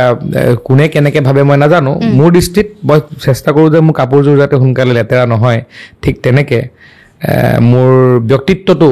কোনোবাই চাওক আপুনি কোনোবাই আজি আপোনাৰ ওপৰত হিমাশ্ৰীৰ ওপৰত মই 10টা কথা কৈ থৈ যাব পাৰোঁ কিন্তু সত্যৰ এটা বিশেষ ডাঙৰ গুণ আছে যে সত্য সদায় সত্যই আপুনি এটা মিছা কথা এটা মিছা অপবাদ এটা আপোনাৰ ওপৰত মই চিঞৰি জোৰকৈ কৈ কেইদিনমানৰ কাৰণে তাক মই প্ৰতিষ্ঠা কৰিব পাৰিম সেই চিৰকালৰ কাৰণে প্ৰতিষ্ঠা কেতিয়াও নহয় তো সেইকাৰণে মই কৈছোঁ যে সেইকাৰণে সমাজত মই কি কৰি গৈছোঁ কাৰণ চাওক আজি মোৰ যিমানটো বয়স হৈছে সিমান বয়স হয়তো মই আৰু জীয়াই নাথাকিম মোৰ যিমানটো আজি বয়স হয় তাতকৈ বেছি হয়তো মই আৰু খুব বেছি 20 বছৰ 25 বছৰ আমি জীয়াই থাকিম কাৰণ আপুনি তো আৰু 20-25 বছৰ জীয়াই থাকিম তো তাৰমানে মই এইটো কথা নিশ্চিত যে মই আৰু যিমানখিনি সময় পাৰ কৰি আহিলোঁ সিমানখিনি সময় মোৰ হাতত নাই তো মই এতিয়া অন্ততঃ বিচাৰোঁ যে মোৰ হাতত সময় কম আছে যে মই 20 বছৰত বা 25 বছৰত মোক 200 বছৰ মানুহে বা 100 বছৰ মানুহে মনত ৰাখিবলৈ কাম কৰিব লাগিব তো মোৰ দৃষ্টিকোণটো হ'ল তাত যে মই মোৰ চিন্তা চৰ্চাও তেনেকুৱা ধৰণৰ মানুহে কয় ঋষিৰাজে ঘৰ বনাইছে মোৰতো ইমানটো সাহস আছে মই যিসকল ব্যক্তিয়ে মোক সমালোচনা কৰে মই তেওঁলোকক কওঁ মোৰ যোনটো ৰঙানদীৰ সমষ্টিত যোনটো মোৰ ঘৰ সেই ঘৰটো মই এখন উইল বনাই থোৱা আছে সেইটো মোৰ লগত থকা ভাইটিসকলে জানে মোৰ লগত প্ৰায় 300-400 মান ল'ৰা মোৰ লগত আজি 7-8 বছৰ ধৰি আছে মই গোটেই ঘৰৰ প্ৰপাৰ্টিটো মোৰ 700 ল'ৰাৰ নামত উইল কৰা আছে মই কৈছো নহয় মই আজিও কৈ আছো যে মোৰ নামত থকা প্ৰত্যেকটো প্ৰপাৰ্টি মই এনেকৈ বনাই থৈ যাম যে মোৰ মৃত্যুৰ দিনাখনিৰ পিছত মোৰ কোনো পূৰ্বপুৰুষ বা মোৰ কোনো বংশধৰে মোৰ প্ৰপাৰ্টি নাপায় ৰঙানদী ৰাইজৰ উন্নয়নৰ কাৰণে ট্ৰাষ্টে পাব যিসকল ব্যক্তিয়ে মোক সমালোচনা কৰিব তেওঁলোকেও প্ৰথম আহি মিনি তেওঁলোকেও আহি তেওঁলোকৰ যিবিলাক সম্পত্তি তেওঁলোকে ঘটিছে তেওঁলোকে ঘৰ বনাইছে বিল্ডিং বনাইছে অট্টালিকা বনাইছে 1 কোটি টকীয়া গাড়ী চলাইছে 2 কোটি টকীয়া গাড়ী সেইসকল ব্যক্তিও তেনেকুৱা ধৰণৰ আদৰ্শ দেখুৱাৰ প্ৰয়োজন আছে তেওঁলোকেও কৰি দিয়ক মই মোৰ দেউতাৰ যি বোপাই সম্পত্তি আছিলে বোপাই সম্পত্তি বিকি মই 1 কোটি 20 লাখ টকা পাইছিলোঁ সেই 1 কোটি 20 লাখ টকাৰে মই এতিয়া দেউতা মাৰ নামত এখন মই এখন বৃদ্ধ আশ্ৰম নহয় কাৰণ মই বৃদ্ধাশ্ৰমটো মই পক্ষপাতি নহয় মই এখন বৃদ্ধ চিকিৎসালয় মই চিকিৎসালয় এখন ব্যৱস্থা কৰিছিলোঁ মোৰ সেই সম্পত্তিৰ পৰা পোৱা পইচাৰে মোৰ মা দেউতাৰ নামত মই এখন হস্পিটেল খুলিবলৈ গৈ আছোঁ ৰঙানদীত যাৰ জৰিয়তে আমি বিয়লিৰ নিচিনা যে যিসকল ব্যক্তি যেতিয়া আমি এটা নিজৰ জীৱনৰ সেই সময়খিনিত তেওঁলোকক হয়তো চিকিৎসাৰ অভাৱত আৰ্থিক অনাটনৰ কাৰণে ল'ৰা ছোৱালীসকলে হয়তো তেওঁলোকক শুশ্ৰূষা কৰিব নোৱাৰে আমি তেওঁলোকক দিনটোৰ কাৰণে ৰাতিপুৱা তেওঁলোকক ঘৰৰ পৰা লৈ আহি দিনটো শুশ্ৰূষা কৰি আকৌ গধূলি 8 বজাত বা 7 বজাত এম্বুলেঞ্চে তেওঁক ঘৰত থৈ আহিব তেনেকুৱা ধৰণৰ চিন্তা চৰ্চাৰ এটা মোৰ মা দেউতাৰ নামত মই এখন হস্পিটেলৰ চিন্তা কৰিছোঁ তো সেইখিনি মই মোৰ দেউতাৰ যি মোৰ সম্পত্তি আছিল সেই সম্পত্তি বিকি যি পইচা পাইছিলোঁ সেইখিনি মই অলৰেডি মোৰ ৰঙানদী উন্নয়ন মঞ্চ বুলি আমাৰ এটা মঞ্চ আছে বেচৰকাৰী সংস্থা তেওঁলোকক ইতিমধ্যে মই দান কৰিছোঁ মোৰ ফালৰ পৰা তো মোৰ চিন্তা চৰ্চাবিলাক অলপ বেলেগ এতিয়া আজি তাৰিখত মানুহে ক'ব ৰাজনীতি কৰিছে 26ত ইলেকশ্যন খেলিবৰ কাৰণে ভাবিছে সেইটো কাৰণে কৰিছে মই বিহুখন পাতোঁতে মানুহে কৈছিলে যে এইবাৰ বিহু পাতিছে হয়তো অহাবাৰলৈ বিহুখন নাইকিয়া হৈ যাব আজি আপোনাক কৈ থৈ গ'লোঁ এইবাৰ মোৰ বিহুখনত 4,000 নাচনীয়ে নাচিছিলে অহাবাৰ 10,000 নাচনীয়ে নাচিব তো মই কোনো ৰাজনীতি কৰিছোঁ আগতো কৈছোঁ হয় মই ৰাজনীতিৰ লগত জড়িত তাক মই হেৰি কৰা নচাত কৰা নাই ৰাজনীতি কৰিছোঁ কিন্তু মোৰ ৰাজনীতি এনেকুৱা হ'ব মোৰ ৰাজনীতি যুৱ প্ৰজন্মৰ কাৰণে হ'ব মোৰ ৰাজনীতি ৰাইজৰ কাৰণে হ'ব মোৰ ৰাজনীতি ৰাইজৰ কাৰণে হ'ব আৰু মোৰ ৰাজনীতি ৰাইজৰ কাৰণেই হ'ব মই 3বাৰ যে আপোনাক ক'লোঁ ৰাইজৰ কাৰণে হ'ব কাৰণ মোৰ দৃষ্টিত ৰাইজেই মোৰ কাৰণে সৰ্বস্ব আজিও আপুনি খবৰ কৰক মই যদি ঘৰত শুই থাকোঁ মোৰ বেডৰুমলৈকে মানুহ যায় মোৰ ঘৰত তলা নাথাকে আৰু আজিও মোৰ ঘৰত ৰাতিপুৱাৰ পৰা গধূলিলৈকে কমে 400 কাপ চাহ ৰাইজে খায় মোৰ ঘৰত তো মই মোৰ চিষ্টেম মোৰ ব্যৱস্থাটোৱে মই এনেকৈ বনাইছোঁ ৰাইজ সমাজ কাৰণ মানুহ ভাল পাওঁ মোক কেতিয়াবা ভয় খাওঁ যে মানুহ নাহিলে মোৰ কি হ'ব মোৰ ভয় তাত লাগে যে মোৰ এইবোৰ একো নাথাকিলেও মোৰ চলি যাব কাৰণ আপুনি চাগে হয়তো নাজানে যে যোৱা 5 ছেপ্টেম্বৰ দিনাখনি মোৰ ডাঙৰ এক্সিডেণ্ট হৈছিল মোৰ খুব ডাঙৰ এটা এক্সিডেণ্ট হৈছিল এক্সিডেণ্টটো বহুত ডাঙৰ আছিল প্ৰায় এখন অইল টেংকাৰে মোক আহি আমাৰ লখিমপুৰত কেবিনেট আছিল মাননীয় মুখ্যমন্ত্ৰী মহোদয়ক মই ৰাতিপুৱা লগ পাবৰ কাৰণে গৈয়ে থাকোঁ অৱস্থাত আমাৰ এখন মোক অইল টেংকাৰে আহি মাৰিলে তো মাৰোতে গাড়ীখন এক্সিডেণ্ট ইমান ডাঙৰ আছিল যে মানুহে গাড়ীখন দেখি ভাবিলে যে ৰিচেৰ জেগা মৰি গ'ল আৰু মই প্ৰায় 1 ঘণ্টা সময় মই অচেতন আছিলোঁ মোৰ কোনো চেঞ্চ নাছিল আৰু অসমৰ মুখ্যমন্ত্ৰী হিমন্ত বিশ্ব শৰ্মা ডাঙৰীয়াৰ এইটো জীৱন বুলি ক'লেও ভুল নহয় মোৰ যে তেওঁ লগে লগে তেওঁ মোক বিশেষ বিমানেৰে তেখেতে মোক ইয়াৰ লীলাবাৰীৰ পৰা দিল্লীলৈ তেওঁ বিশেষ বিমানে দিল্লীলৈ নি মোক ট্ৰিটমেণ্ট কৰি তেখেতে মোক পুনৰ জীৱন দিলে কাৰণ সেইকাৰণে তেওঁক মই মোৰ দেউতাৰ মাৰ পাছতে মোৰ যদি কোনোবাই যদি পৃথিৱীত যদি মোৰ আছে বুলি ভাবোঁ মই হিমন্ত বিশ্ব শৰ্মাক ভাবোঁ সেইকাৰণে ৰাজনীতি নহয় মোক মায়ে জন্ম দিছিল মাৰ জন্মৰ ফলত মই ঋষিৰাজ হাজৰিকা হ'লোঁ মোক পুনৰ জন্ম মোক ডক্টৰ হিমন্ত বিশ্ব শৰ্মাই ডাঙৰীয়াই দিছে তো মই ৰাজনীতি কৰোঁ নকৰোঁ মই ৰাজনীতি কৰোঁ নকৰোঁ ৰাজনীতি সফল হ'ম বা নহ'ম সেইটো এটা বেলেগ বিষয় কিন্তু মোৰ মা দেউতাৰ পাছতে মায়ে মোক জন্ম দিছে এবাৰ আৰু দ্বিতীয়বাৰ জন্ম মোক ডক্টৰ হিমন্ত বিশ্ব শৰ্মাই দিছে কাৰণ তেওঁ যদি মোক সেইখিনি সময়ত যদি মোক বিশেষ বিমানে নি যদি গুৱাহাটীত হয়তো ট্ৰিটমেণ্ট নকৰিলেহেঁতেন দিল্লীত গৈ ট্ৰিটমেণ্ট নকৰিলে হয়তো চাগে মই মোৰ সুস্থ নহ'লোহেঁতেন বুলি মই ভাবোঁ সেইকাৰণে এইটো আৰু মোৰ জীৱনভৰৰ কাৰণে এটা মোৰ তেওঁৰ প্ৰতি মই ঋণী হৈ থাকিম এই কথাটো হ'ল যে যেতিয়া মোৰ এক্সিডেণ্ট হৈছিল এক্সিডেণ্ট হোৱাৰ পাছত মই মোৰ এজন ভাতৃ বিতুপন সিও মোৰ ৰঙানদী সমষ্টিৰ প্ৰায়সমূহ কামৰ লগত সি জড়িত থাকে সি আজি প্ৰায় 8-9 বছৰ ধৰি সি মোৰ লগতে তাৰ নিজৰ মোক উৎসৰ্গিত কৰি দিছে সি তো ভাতৃক লৈ মই যেতিয়া হেৰিলৈ গৈ আছোঁ মোক যেতিয়া মোক মানে আপোনাক এইটো হেৰিলে কি কয় আপোনাৰ মানে চাৰ্টাৰেৰে যেতিয়া মোক দিল্লীলৈ নিছে নি গৈ মই ICUত আছোঁ ICUত থাকোঁতে মোক ভাইটি এটা আহি মোক ভিডিঅ' দেখাইছে অলপ মোৰ চেঞ্চ আছে ভাইটি এটা মোক ভিডিঅ' দেখাইছে মই সেই ভিডিঅ'টো দেখি মোৰ মেডিচিনে কিমান কাম কৰিছে মই নাজানো ভিডিঅ'টোৱে মোৰ 30% মোৰ ভাগৰ মানে ভাল মোৰ কৰি দিছে বুলি মই ভাবিছোঁ কাৰণ ভিডিঅ'টোত এনেকুৱা এটা মানে মই পৰিৱেশ দেখিছিলোঁ যে মই জীৱনত ভাবা নাছিলোঁ যে মই কি কৰিছোঁ ভিডিঅ'টোত আছিল যে মোৰ নিচিনা এটা সাধাৰণ ল'ৰা মই কোনো ৰাজনৈতিক ব্যক্তি নহয় কোনো নেতা নহয় মোৰ একো নাই মই কেৱল মই অকল ৰাইজৰ মাজত ঘূৰি ফুৰা এটা ল'ৰা মই সেই সাধাৰণ ল'ৰাটোৰ যেতিয়া এক্সিডেণ্ট হৈছিল এক্সিডেণ্ট হওঁতে ৰাইজে সেই মোৰ ৰঙানদী সমষ্টিৰ অধিকাংশ নামঘৰ মন্দিৰত চাকি জ্বলিছিল মোৰ আশু আৰোগ্য কামনা কৰি আৰু সেইটো দেখি মই ভাবিছিলোঁ আমাৰ ভাইটিক কৈছিলোঁ বিতুপনক কৈছিলোঁ যে ভাইটি যে যদি প্ৰভু ভগৱন্তই যদি মোক যদি পুনৰ সুস্থ কৰি যদি ৰাইজৰ মাজলৈকে লৈ যায় এই জীৱন ৰাইজৰ কাৰণে উৎসৰ্গিত হ'ব আজি আপোনাক কৈ থৈ গ'লোঁ আপুনিও যুৱ প্ৰজন্মৰ এজন উঠি অহা আপুনি এজন প্ৰতিভাৱান আপুনি আমাৰ ইনফ্লুৱেঞ্চাৰ আপুনি ব্যক্তি ছোৱালী সেই হিচাপে আপোনাক কৈছোঁ যে আপোনালোকেও মনত ৰাখিব যে ঋষিৰাজ হাজৰিকাৰ যোনদিনাখনলৈকে এই ভূখণ্ডত জীয়াই থাকিব পৃথিৱীত জীয়াই থাকিব এই জীৱন ৰাইজৰ কাৰণে উৎসৰ্গিত হ'ব মোৰ জীৱন ৰাইজৰ কাৰণে উৎসৰ্গিত জীৱন এইটো স্পষ্ট কথা তাত ৰাজনীতি হ'ব কিবা হ'ব এইবিলাক চব পিছৰ কথা ৰাইজে আকৌ অভিযোগ আনে কি গম পায় নে এনেকৈ কয় যে নিৰ্বাচনৰ আগত বা জিকাৰ আগত বহুত কথা কয় মানে কথাৰ ফুলজৰি মাৰে এনেকৈ কয় কিন্তু তাৰ পাছত একেবাৰে নাইকিয়া হৈ যায় পাত্তা নিদিয়ে এনেকুৱা মানে মোৰ যিখিনি কৰণীয় আছে আপুনি যদি চাই আপুনি মোৰ আমাৰ অঞ্চললৈ যদি যায় মই কি কৰিছোঁ আপুনি প্ৰথমে এবাৰ আপুনি মোক মই এতিয়া নিজেতো ক'বলৈ বেয়া হ'ব মই কি কৰি আছোঁ তাৰ কাৰণে মই আজিৰ তাৰিখত প্ৰায় 250 বৰ্তমান মইতো এজন সাধাৰণ ব্যক্তি 250 ল'ৰা ছোৱালীক মই স্কুলত পঢ়াই আছোঁ স্কুল কলেজ কোনোবাই হয়তো মেট্ৰিক পাছ কৰিছে এইবাৰ হয়তো 250 লগত আৰু 50জন সকলো ৰঙানদীৰ দুই এজন বাহিৰৰো আছে কেতিয়াবা দুই এজন মাজুলীৰ পৰাও ফোন কৰে কেতিয়াবা এনেকৈও ফোন কৰে এতিয়া লাহে আপোনালোকৰ এতিয়া আপোনাৰ পডকাষ্টটো শুনি হয়তো কাইলৈ আৰু 3টা ফোন বেছিকৈ আহিব তো এনেকৈ ধৰণে আহি মাজতে চক্ৰপাণীৰ লগত এটা পডকাষ্টৰ পিছত আৰু 2-3টা বেছিকৈ বাঢ়িলে মানে মোৰ কথাটো আছিলে যে কি মই কোনোবাই হয়তো ডক্টৰ পঢ়ি আছে এতিয়া কোনোবাই হয়তো হাই ছেকেণ্ডেৰী পঢ়ি আছে কাৰোবাৰ হয়তো PG মেথছ ডিউজটোকে মই দি আছোঁ কাৰোবাৰ মেথছ ডিউজটোকে মই দি আছোঁ কাৰোবাৰ হয়তো এনেকৈ কোনোবা গুৱাহাটীত পঢ়ি আছে কোনোবা ডিব্ৰুগড়ত আছে কোনোবা লখিমপুৰতে আছে এনেকৈ কৰি প্ৰায় 260জন নে 65জন বৰ্তমান মই ছাত্ৰ ছাত্ৰী মই পঢ়িয়াই আছোঁ মানে ইমানখিনি কেনেকৈ দায়িত্ব লৈ আছে মানে মই ক'ৰবাত নক'ৰবাত মই নাজানো সেইটো ময়ো নাজানো মোৰ দ্বাৰা কেনেকৈ মই কৰিছোঁ বুলি নাভাবোৱে সেইটো ভগৱন্তই মোৰ দ্বাৰা কৰাই আছে মই আপোনাক অকণমান আগত কৈ আছিলোঁ যে মোৰ ওপৰত এটা শক্তিয়ে কাম কৰে মই নাজানো আৰু সেইকাৰণে মই ভয় খাওঁ যে মোৰ দ্বাৰা যাতে বেয়া কাম নহয় কাৰণ মই জানো যে যোনটো সক্ষম এইটো মই এটা ঐশ্বৰিক শক্তিয়ে মোক সদায় শক্তি প্ৰদান কৰি আহিছে মই এজন মধ্যবিত্ত পৰিয়ালৰ ল'ৰা মই এজন LP স্কুলৰ শিক্ষকৰ ল'ৰা আৰু সেইটো মাজে মাজে বহুত জেগাত প্ৰব্লেমো হয় মধ্যবিত্ত পৰিয়ালৰ ল'ৰা হোৱাৰ কাৰণে কিয় হয় যেতিয়া মই মধ্যবিত্ত পৰিয়ালৰ পৰা অহা ল'ৰাজন কেতিয়াও ডাঙৰ মানুহ হ'ব নোৱাৰিব এনেকুৱা ধৰণৰ আমাৰ সমাজৰ এচাম ব্যক্তিৰ মানসিকতা থাকে ৰজাৰ পিতেক ৰজা হ'ব তাৰ অসুবিধা একো নাই ৰজাৰ পিতেক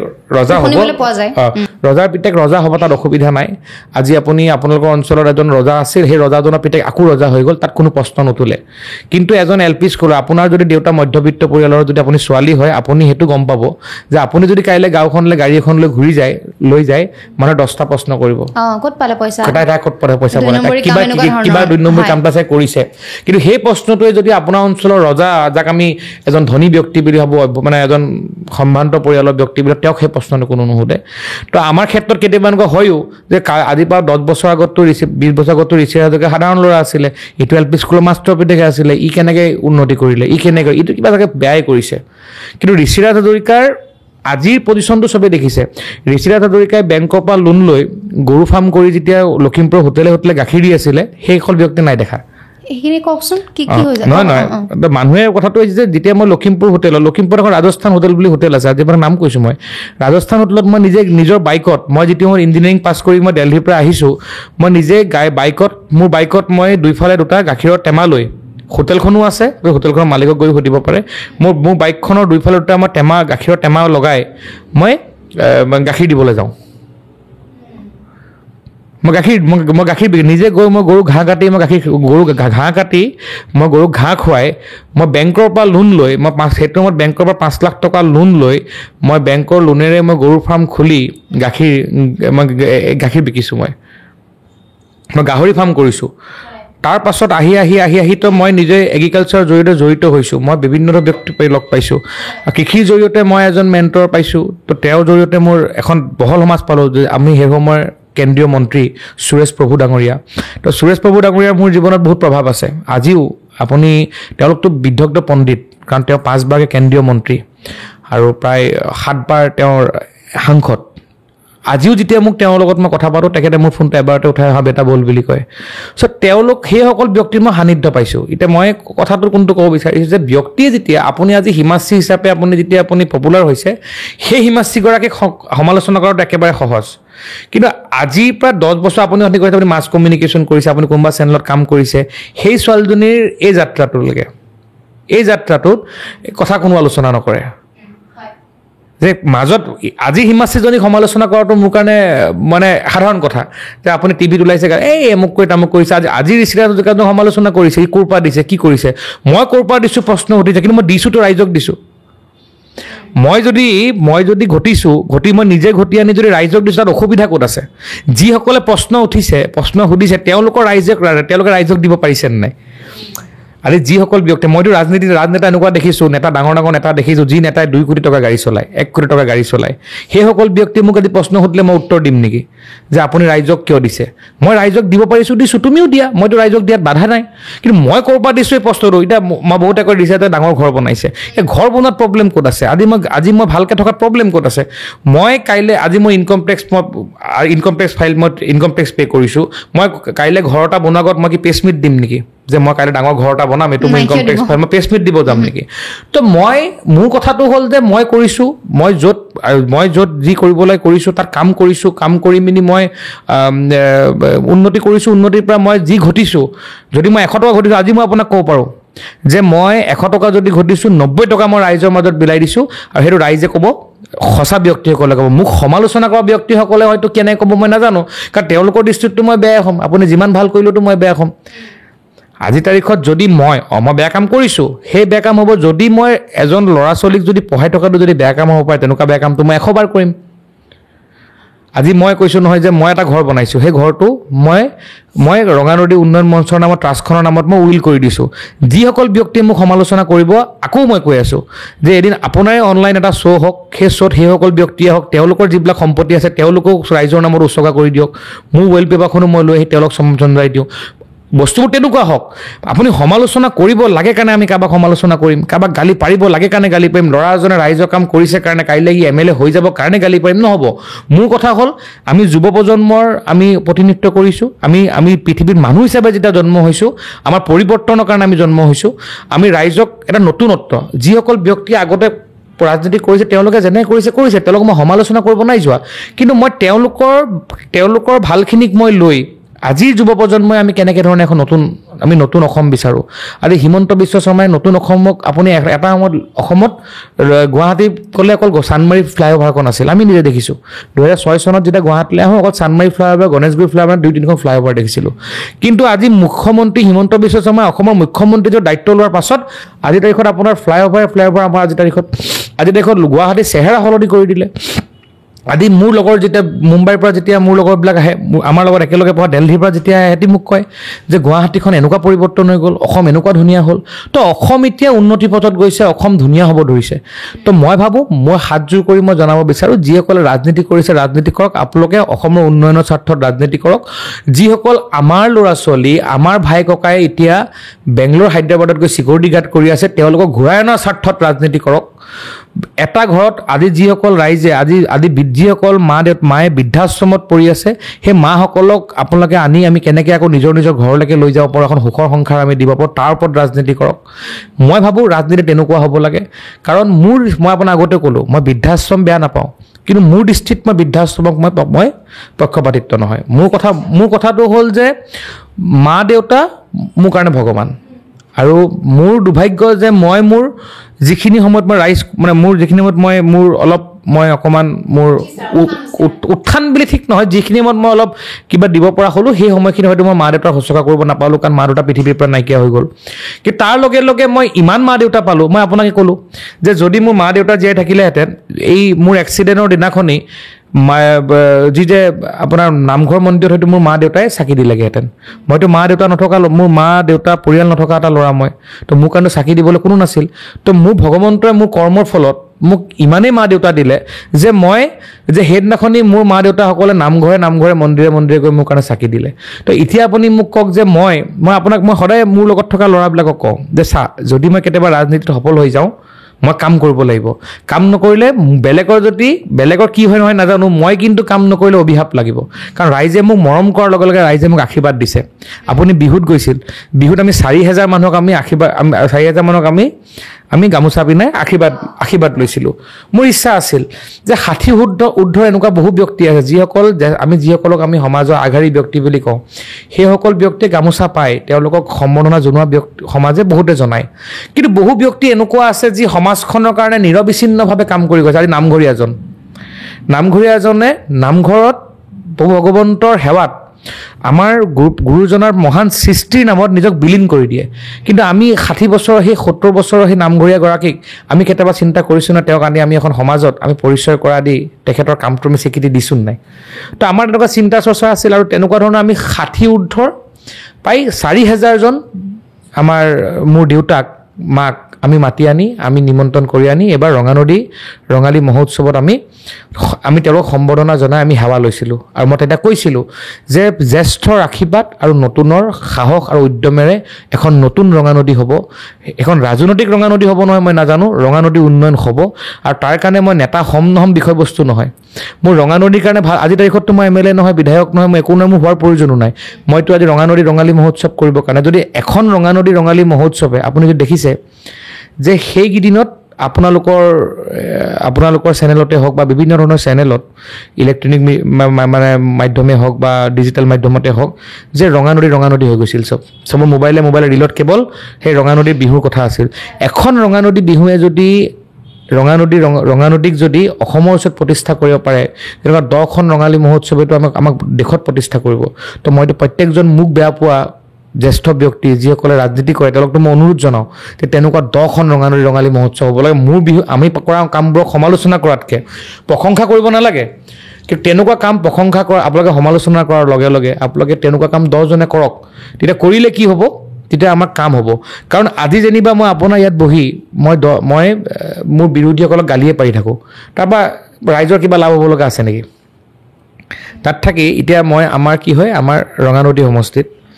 আগৰ নাওবৈচা সমষ্টিত বিধায়ক আছিলে ভৰতনৰ ডাঙৰীয়া ইমান এনেকুৱা এজন বিধায়ক যে তেওঁ শপত লোৱাৰ দিনাখনিৰ পৰা আজিলৈকে ৰাইজে দেখাই নাপালে 5 বছৰে তো এতিয়া নোপোৱাৰ ফলত কি হয় যে আমাৰ বহু ভিতৰুৱা দুৰ্গম অঞ্চল আছে যি অঞ্চললৈ আমি যাওঁ তাৰ ৰাস্তা ঘাটৰ অৱস্থা নাই এতিয়া কথাটো হ'ল যে 5 বছৰলৈকেতো আমি যিমান গালি পাৰিলোঁ ভৰতনক গালি পাৰিলেতো ৰাস্তাটো বনি নাযায় সেইকাৰণে বহুত জেগাত মই কি কৰোঁ যে যোনটো জেগাত একেবাৰে দেখিছোঁ জৰাজীৰ্ণ হৈছে মই নিজে মোৰ গাঁঠিৰ ধন ভাঙি হ'লেও মই 2 গাড়ী চেনগেবল পেলাই দিওঁ আৰু মই ৰাইজক কওঁ যে ৰাইজ চাওক মই চেনগেবলটো পেলাই দিবহে পাৰিম মই কিন্তু আপোনাক হাজিৰা দিব নোৱাৰোঁ মোৰ ইমান পইচা নাই তো ৰাইজে তেতিয়া নিজে শ্ৰমদান কৰে তো আমি শ্ৰমদান কৰি পিনি আমি ৰাস্তাটো বনাই দিওঁ তো মোৰ কথাটো হ'ল যে মই গালি পাৰি গুচি অহাতকৈ মই বিশ্বাস কৰোঁ যে 2 গাড়ী চেনগেবল পাৰি আৰম্ভণিটো কৰি দিওঁ যে মই আজি যেনেকৈ 2 গাড়ী চেনগেবল পেলাই দিলোঁ মোক বেয়া পোৱা আৰু যি দুজনে মোক গালি পাৰিবৰ কাৰণে সেই অঞ্চলটোলৈ আহিব তেওঁলোকেও যদি 2 গাড়ী চেনগেবল পেলাই দিয়ে মই ভাবোঁ মোক গালি পোৱাতকৈ সেই 2 গাড়ী চেনগেবল পেলাই দিলে ৰাইজৰ বেছি লাভ হ'ব তো ৰাজনীতিটো আমি কৰিব লাগিব সমালোচনাও হ'ব আমি সমালোচনা কৰিছোঁ ৰাজনীতি যিদিনাখন ভোট বিচাৰিব গৈছোঁ তাত আমি গালি পাৰিছোঁ কিবা কৰিছোঁ কিন্তু এই সময়খিনি ৰাজনীতিৰ মানে নিৰ্বাচনৰ বাকী সময়খিনিত কেৱল গালি পাৰি আপুনি আজি তাৰিখত আপুনি সমাজত চলিব পাৰিব বুলি মই নাভাবোঁ কাৰণ অসম সলনি হৈছে মই বাৰে প্ৰতি কৈ আছোঁ অসম সলনি হৈছে আৰু ধৰি লওক আপুনি জিকি গ'ল এবাৰ বিধায়ক হ'ল তেতিয়া ৰঙানদী সমষ্টিৰ কাৰণে আপুনি কি কৰিব যদিহে জিকি যায় না চাওক এতিয়া জিকাৰ কথাটোলৈকে অহাই নাই কাৰণ মই ভাৰতীয় জনতা পাৰ্টীৰ এজন কাৰ্যকৰ্তা ভাৰতীয় জনতা পাৰ্টী এটা নীতি আদৰ্শ থকা দল ইয়াত যেহেতু মই নিৰ্বাচনত অৱতীৰ্ণ হ'লে ভাৰতীয় জনতা পাৰ্টীৰ পৰা হ'ব লাগিব তো সেইটো বিষয় এতিয়ালৈকে অহা নাই কাৰণ যেহেতু মই টিকেট বিচাৰিম টিকেট বিষয়ে পৰ্যায় আহিব সেই পৰ্যায়ত আমাৰ নেতা আমাৰ যিসকল জ্যেষ্ঠ নেতা আছে আমাৰ মাননীয় আপোনালোকে দেখিছে যে আমাৰ এতিয়া নতুনকৈ আমাৰ নৱনিৰ্বাচিত ভাৰতীয় জনতা পাৰ্টীৰ যুৱ সভাপতি হৈছে আমাৰ দিলীপ শইকীয়া ডাঙৰীয়া তেওঁ এজন য়ং লিডাৰ আমাৰ এতিয়া তো দিলীপ দা বহুত প্ৰভাৱী এজন ব্যক্তি তেওঁ যথেষ্ট সময় ভাৰতীয় জনতা পাৰ্টিৰ কাৰণে নিজকে সময় দিছে আমি তেওঁৰ পৰা শিকাৰ চেষ্টা কৰিছোঁ কাম কৰাৰ চেষ্টা কৰিছোঁ তো এতিয়া কথাটো হৈছে তেনেকুৱা এজন ব্যক্তিৰ আজি দিলীপ দাৰ দৰে এজন ব্যক্তিৰ হাতত আজিৰ তাৰিখত অসমৰ বিজেপিৰ নেতৃত্বত আছে অসমৰ নেতৃত্ব আজি মুখ্যমন্ত্ৰী হিমন্ত বিশ্ব শৰ্মা ডাঙৰীয়াৰ নেতৃত্বত আছে তো সেই সময়ত যেতিয়া পৰিৱেশ আহিব টিকেটৰ বিষয়ে পৰিৱেশ আহিব আমি টিকেট বিচাৰিম সেই সময়ত দলে বিবেচনা কৰিব যদি টিকেট পাবলৈ প্ৰচেছ কি থাকে অকমান ক'ব একো নাই প্ৰচেছৰ কথা নহয় আমি সেইটো সময়ত যেতিয়া টিকেটৰ যেতিয়া দলে বিবেচনা যেতিয়া কৰিব যে তাত কোন ব্যক্তিক লগত লৈ দল আগবাঢ়িব বিবেচনা কৰিব ভাৰতীয় জনতা পাৰ্টিত বহুত বেছি তেনেকুৱা ধৰণৰ টিকেটক লৈ বহুত বেছি আপোনাৰ তেনেকুৱা প্ৰচেছ একো নাথাকে যেনেকৈ বেলেগ দলত এপ্লিকেশ্যন কৰে কিবা কৰে এনেকুৱা চিষ্টেম নাথাকে আমাৰ বিভিন্ন ধৰণৰ ছাৰ্ভে হয় বিভিন্ন ধৰণৰ কথা থাকে ৰাইজে কাক বিচাৰিছে বহু ধৰণৰ বিভিন্ন ধৰণৰ পৰ্যায়ৰ মাজেৰে গৈ এটা দলে এজন ব্যক্তিক আগবঢ়াই দিয়ে এই কথাটো হৈ গ'ল যে যদি কাইলৈ দলে আমাক আগবঢ়ায় তেতিয়া আমি কেনেকৈ আগবাঢ়িম সেইটো এটা বেলেগ বিষয় কিন্তু এতিয়ালৈকে মই নিৰ্বাচনত ইলেকশ্যন খেলিম এই বিষয়ে মই কোৱাই নাই মই আপোনাকতো ক'লোৱেই যে দলে মোক টিকেট দিলে নিৰ্বাচন খেলিম এইটো বেলেগ কথা কিন্তু হয় সকলো যিহেতু মই ৰাজনীতি কৰিছোঁ সকলো এটা ডেষ্টিনেশ্যন থাকে আপুনি আজি এজ এ ইউটিউবৰ ইনফ্লুৱেঞ্চাৰ হিচাপে ছ'চিয়েল মিডিয়া ইনফ্লুৱেঞ্চাৰ হিচাপে কাম কৰিছে আপোনাৰ নিশ্চয় আপোনাৰ কিছু পৰিকল্পনা আছে আজি 10 বছৰ পিছত আপুনি কি কৰিব 5 বছৰ পিছত কি কৰিব আমাৰ পৰিকল্পনা আছে সেই পৰিকল্পনাৰ মতে আমাৰ নিৰ্বাচনৰ অৱতীৰ্ণ হোৱাৰ ইচ্ছা আছে কিন্তু এতিয়া সেই ইচ্ছাটোক স্থায়িত্ব প্ৰদান কৰিব অসমৰ মুখ্যমন্ত্ৰী হিমন্ত বিশ্ব শৰ্মা ডাঙৰীয়া দিলীপ শইকীয়া ডাঙৰীয়া বা ৰাষ্ট্ৰীয় নেতৃত্বই কিন্তু এতিয়া কথাটো হৈছে ৰাইজৰ মাজত থাকিবৰ কাৰণে মই যে MLA হ'বই লাগিব তাৰ কোনো কথা নাই কাৰণ মই আজি যিখিনি কাম কৰি আছোঁ মইতো আজি দেশত MLA নহয় আৰু মোৰ সৌভাগ্য যে যিকেইজন ব্যক্তিৰ মই সান্নিধ্য পাইছোঁ আজি ডক্টৰ হিমন্ত বিশ্ব শৰ্মা ডাঙৰীয়া আমাৰ মাৰ্গদৰ্শক তেওঁৰ আমি সান্নিধ্য পাইছোঁ আজি পীয়ুষ হাজৰিকা ডাঙৰীয়া মানৱ ডেকা ডাঙৰীয়া জয়ন্ত মল্ল বৰুৱা ডাঙৰীয়া সান্নিধ্য পাইছোঁ MLA হ'লেও নহ'লেও আমি ৰাইজৰ কাৰণে কাম কৰিব পাৰিমেই তেওঁলোকৰ পৰা আপুনি কেনেকুৱা ধৰণৰ কথা শিকিছে মাজতে সুধিলোঁ দেই না কাম কৰি আছোঁ আজি দেশত এতিয়া যেতিয়া চাওক আজিতো মই ক'লোঁ যে আপোনাক আমাৰ কেঞ্চাৰ পেচেণ্ট এজন যেতিয়া আহে সেইটো আচলতে কেঞ্চাৰ পেচেণ্টজনক যিটো আপোনাৰ যিটো এককালীন সাহায্য হয় সেই সাহায্যটো নৰ্মেলি এজন বিধায়কে দিব লাগে আমাৰ তাত বিধায়ক নাই তো বিধায়ক নোহোৱাৰ ফলত আমি যেতিয়া পীয়ুষ হাজৰিকা ডাঙৰীয়া বা জয়ন্ত মল্ল বৰুৱা ডাঙৰীয়া বা মানৱ ডেকা ডাঙৰীয়াক যেতিয়া কথাটো কওঁ তেওঁলোকে মুখ্যমন্ত্ৰীৰ পৰা আমাক সেই সাহায্য পুঁজিটো আনি দিয়াৰ ব্যৱস্থা কৰে আজি সেইকাৰণে আমি কাম কৰিব পাৰিছোঁ তো মই ক'লোৱে নহয় যে মই বিধায়ক নহওঁতো বাদ দিয়ক মই ৰাইজক যিহেতু ভাল পাওঁ মই তেওঁলোক যোনদিনাখনলৈকে শাসনত আছে সেইদিনাখনলৈকে মই ৰাইজৰ কাম কৰি থকাত মোৰ অসুবিধা হ'বলগীয়াই নাই মই আপোনাক ক'লোঁ যে এইটো যদি কেতিয়াবা ইলেকশ্যন খেলোঁ বিধায়ক হয় যে মই আজি দেশত ভেঞ্চাৰ হৈ আছোঁ প্ৰভিঞ্চিয়েলাইজ হ'ম মোক ৰাইজক কাম কৰিবৰ কাৰণে বিধায়ক হ'বলগীয়া নাই কাৰণ মই ক'লোঁ ভাৰতীয় জনতা পাৰ্টি প্ৰত্যেকজন কাৰ্যকৰ্তাই নিষ্ঠাৰে ৰাইজৰ কাৰণেই কাম কৰি আছে সকলোৱে বেলেগ বেলেগ স্তৰত কৰি আছে আজি আমাৰ বুথ প্ৰেচিডেণ্টজনৰ পৰা আৰম্ভ কৰি মণ্ডল প্ৰেচিডেণ্টৰ পৰা আৰম্ভ কৰি শক্তি কেন্দ্ৰ প্ৰমুখৰ পৰা একেবাৰে জিলা সভাপতিৰ পৰা আৰম্ভ কৰি ৰাজ্যিক সভাপতিলৈকে তেওঁলোকে প্ৰত্যেকে ৰাইজৰ কাৰণে কাম কৰি আছে কাৰণ এই দল ৰাইজৰ কাৰণে উৎসৰ্গিত দল এই দল দেশৰ কাৰণে উৎসৰ্গিত দল এই দলে ৰাজনীতি পিছত কৰে দেশৰ কথা আগত চিন্তা কৰে আমাৰ কাৰণে দেশ আগত আমাৰ কাৰণে ৰাজনীতি আগত নহয় এটা নীতি আদৰ্শ থকা দল আৰু মই আপোনাক কৈছোঁৱেই যে মোৰ জ্যেষ্ঠ ভাতৃ আজি মানৱ ডেকা ডাঙৰীয়া আমি ৰাজনীতি দেখিছোঁ মানৱ ডেকাৰ পৰা মানৱ ডেকা ডাঙৰীয়াই যেতিয়া কাম কৰিবলৈ আপোনাক কয় যে এইটো কামটোত নকয় যে 3 দিনৰ পিছত হ'ব তেওঁ কয় যে এঘণ্টাৰ পিছত এই কামটো হ'ব লাগিব তো আমি ইমান বেছি প্ৰেছাৰত থাকোঁতে তেওঁ যেতিয়া কাৰোবাৰ কাম এটা কৰে ৰাইজৰ কাৰণে তেওঁ যেতিয়া আমাক ফোন কৰি মিনি কয় যে তই থকা অঞ্চলটোৰ পৰা এইজন মানুহক LNত এডমিশ্যন লগাব লাগে তো তেওঁ এইটো নকয় যে 4 দিনৰ পিছত কৰি দিবি তেওঁক এঘণ্টাৰ পিছত উত্তৰ দিব লাগে আজি পীয়ুষ হাজৰিকা ডাঙৰীয়াই প্ৰত্যেকটো মুহূৰ্ততে ৰাইজক লৈ কনচাৰ্ণ আপুনি এটা কথা আপুনি ভুলকৈ ক'লেও তেওঁৰ পৰা ফোন আহে যে কামটো ভুল হ'ব নোৱাৰে মানুহে ভাবি থাকে এই ব্যক্তিসকলে নিজকে ৰাইজৰ কাৰণে উৎসৰ্গিত কৰি দিছে আজি জয়ন্ত মল্ল বৰুৱাক মই নিজে দেখিছোঁ ওচৰৰ পৰা দেখিছোঁ জয়ন্ত মল্ল বৰুৱাই মই যেতিয়াই দেখোঁ যে ৰাতি 12টা 2টালৈকে অকল নিজৰ একেবাৰে কাম নাথাকিলে নলবাৰী তেওঁৰ যিসকল একেবাৰে যদি তেওঁ ফ্ৰী আছে তেওঁ নলবাৰী অঞ্চলৰ ৰাইজক মাতি লৈ তেওঁ কামৰ কথা পাতি থাকিব তো এইবিলাক মানুহক মই এইসকল ব্যক্তিক মই নিজৰ জীৱনৰ কথা পতা মই শুনাই নাই মোৰ ইমান ব্যক্তিগত 7-8 বছৰৰ যিটো সম্পৰ্ক এওঁলোকৰ লগত মই এওঁলোকৰ লগত মোৰ মনত নপৰে যে 7-8 বছৰে হয়তো চাগে মই খুব বেছি 20 ঘণ্টা বা 25 ঘণ্টাহে তেওঁলোকৰ লগত মই ব্যক্তিগত কথা পাতিছোঁ হয় আৰু এটা কথা সুধিব বিচাৰোঁ বিজেপি কথাটো পাতি আছোঁ বাৰু আমি কংগ্ৰেছ দলটোৰ কথা আপুনি কি ক'ব বিচাৰে কিবা অপিনিয়ন আছে নেকি আপোনাৰ ফালৰ পৰা চাওক মইতো এতিয়া ক'বলৈ হ'লে মই কংগ্ৰেছৰ ওপৰত কমেণ্ট দিব পৰা নহয়, নেতা নহয়, কাৰণ মই নেতাই নহয়, মই কাৰ্যকৰ্তা। মই সমালোচনা কোন দলক মই নকৰোঁ। না অডিয়েঞ্চ হিচাপে কংগ্ৰেছত পৰিৱৰ্তন, কাৰণ তেওঁলোকৰ লিডাৰশ্বিপৰ দেখিছে আপুনি আজিৰ তাৰিখত তেওঁৰ লিডাৰশ্বিপৰ ওপৰত যিবিলাক কণ্ট্ৰভাৰ্চি যিবিলাক আহি আছে, কাৰণ ৰাইজে সেইবিলাকৰ স্পষ্টীকৰণ বিচাৰে। এতিয়া মোৰ অঞ্চলতে ভূপেন বৰা ডাঙৰীয়া মোৰ অঞ্চলৰ হয়,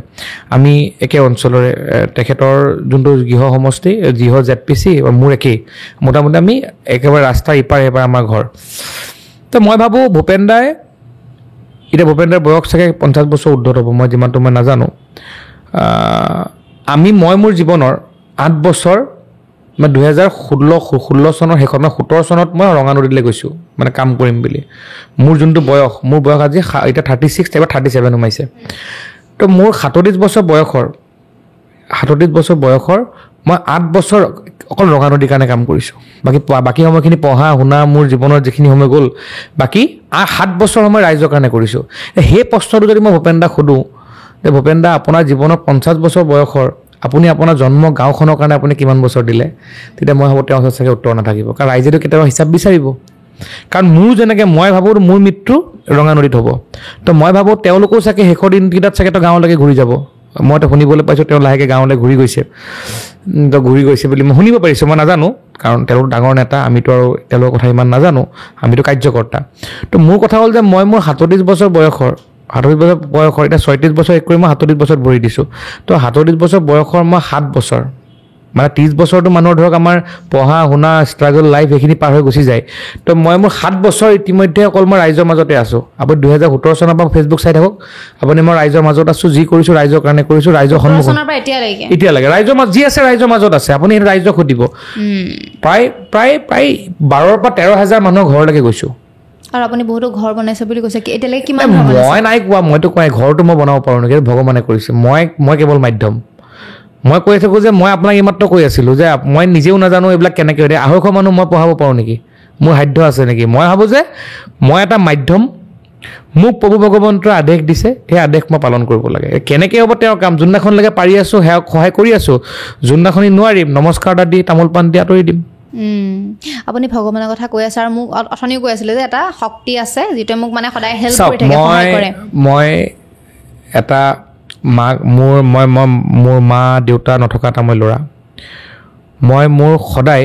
মোক গাৰ্জেন বুলি ক'লে মই ভগৱানক মানি আহিছোঁ, সদায় এটা শক্তিক মানি আহিছোঁ, আৰু সেই শক্তিটোৱে কেতিয়াও মোক অকলে এৰা নাই। আৰু সেই শক্তিটোৰ চাগে আশীৰ্বাদতেই এই মহান ব্যক্তিসকলৰ সান্নিধ্য পাইছোঁ। মই আগতেও কৈছোঁ, মই মধ্যবিত্ত পৰিয়ালৰ LP স্কুলৰ শিক্ষকৰ ল'ৰা। আজি সেই ল'ৰাজনক আজি লখিমপুৰ জিলাৰ ৰঙানদী যে আজি মোৰ জন্ম হৈছিলে নাওবৈচাত। কেনেকৈ নাওবৈচাত, যে নাওবৈচাৰ যোনটো মানে ডেভেলপমেণ্ট ব্লক, সেই ডেভেলপমেণ্ট ব্লকটোৰ মোৰ প্ৰথম এক্সটেনশ্যন অফিচাৰ আছিল মোৰ দেউতা। তো সেই সূত্ৰে আমি সেইটো সময়ত তাত যেতিয়া আমি কোৱাৰ্টাৰত থাকোঁ যেতিয়া, তো মোৰ জন্ম হৈছিলে নাওবৈচাত, দেউতাৰ চাকৰি সূত্ৰে আমি তাত আছিলোঁ। পিছত আমি পঢ়া শুনাৰ কাৰণে যিহেতু আমাৰ লখিমপুৰ জিলাৰ যিমানখিনি মানে শিক্ষাৰ যিখিনি মূল অনুষ্ঠান গোটেইখিনি লখিমপুৰত আছে, Lakhimpur higher secondary, Lakhimpur college, গোটেইখিনি লখিমপুৰতে আছে। তো অধিকাংশ যিসকল ব্যক্তি আমাৰ লখিমপুৰ জিলাৰ প্ৰায়সকলে সেই দুটা ইনষ্টিটিউটতেই পঢ়িবৰ কাৰণে থাকে। তো আমাৰ পঢ়া শুনাৰ কাৰণে দেউতাই যেতিয়া লখিমপুৰ টাউনত গৈ ছেটেল কৰাৰ কাৰণে আমি লখিমপুৰ ডাঙৰ দীঘল হ'লোঁ। মই নিজে ছেটেল যেতিয়া কৰা সময় আহিলে, মই আহি পিনে আকৌ পুনৰ মই ৰঙানদীতে ছেটেল কৰিলোঁ। আৰু সেইকাৰণে মই সদায় কওঁ যে মোৰ জন্ম ৰঙানদীত নাওবৈচাত হৈছিল, মোৰ মৃত্যু ৰঙানদীত হ'ব।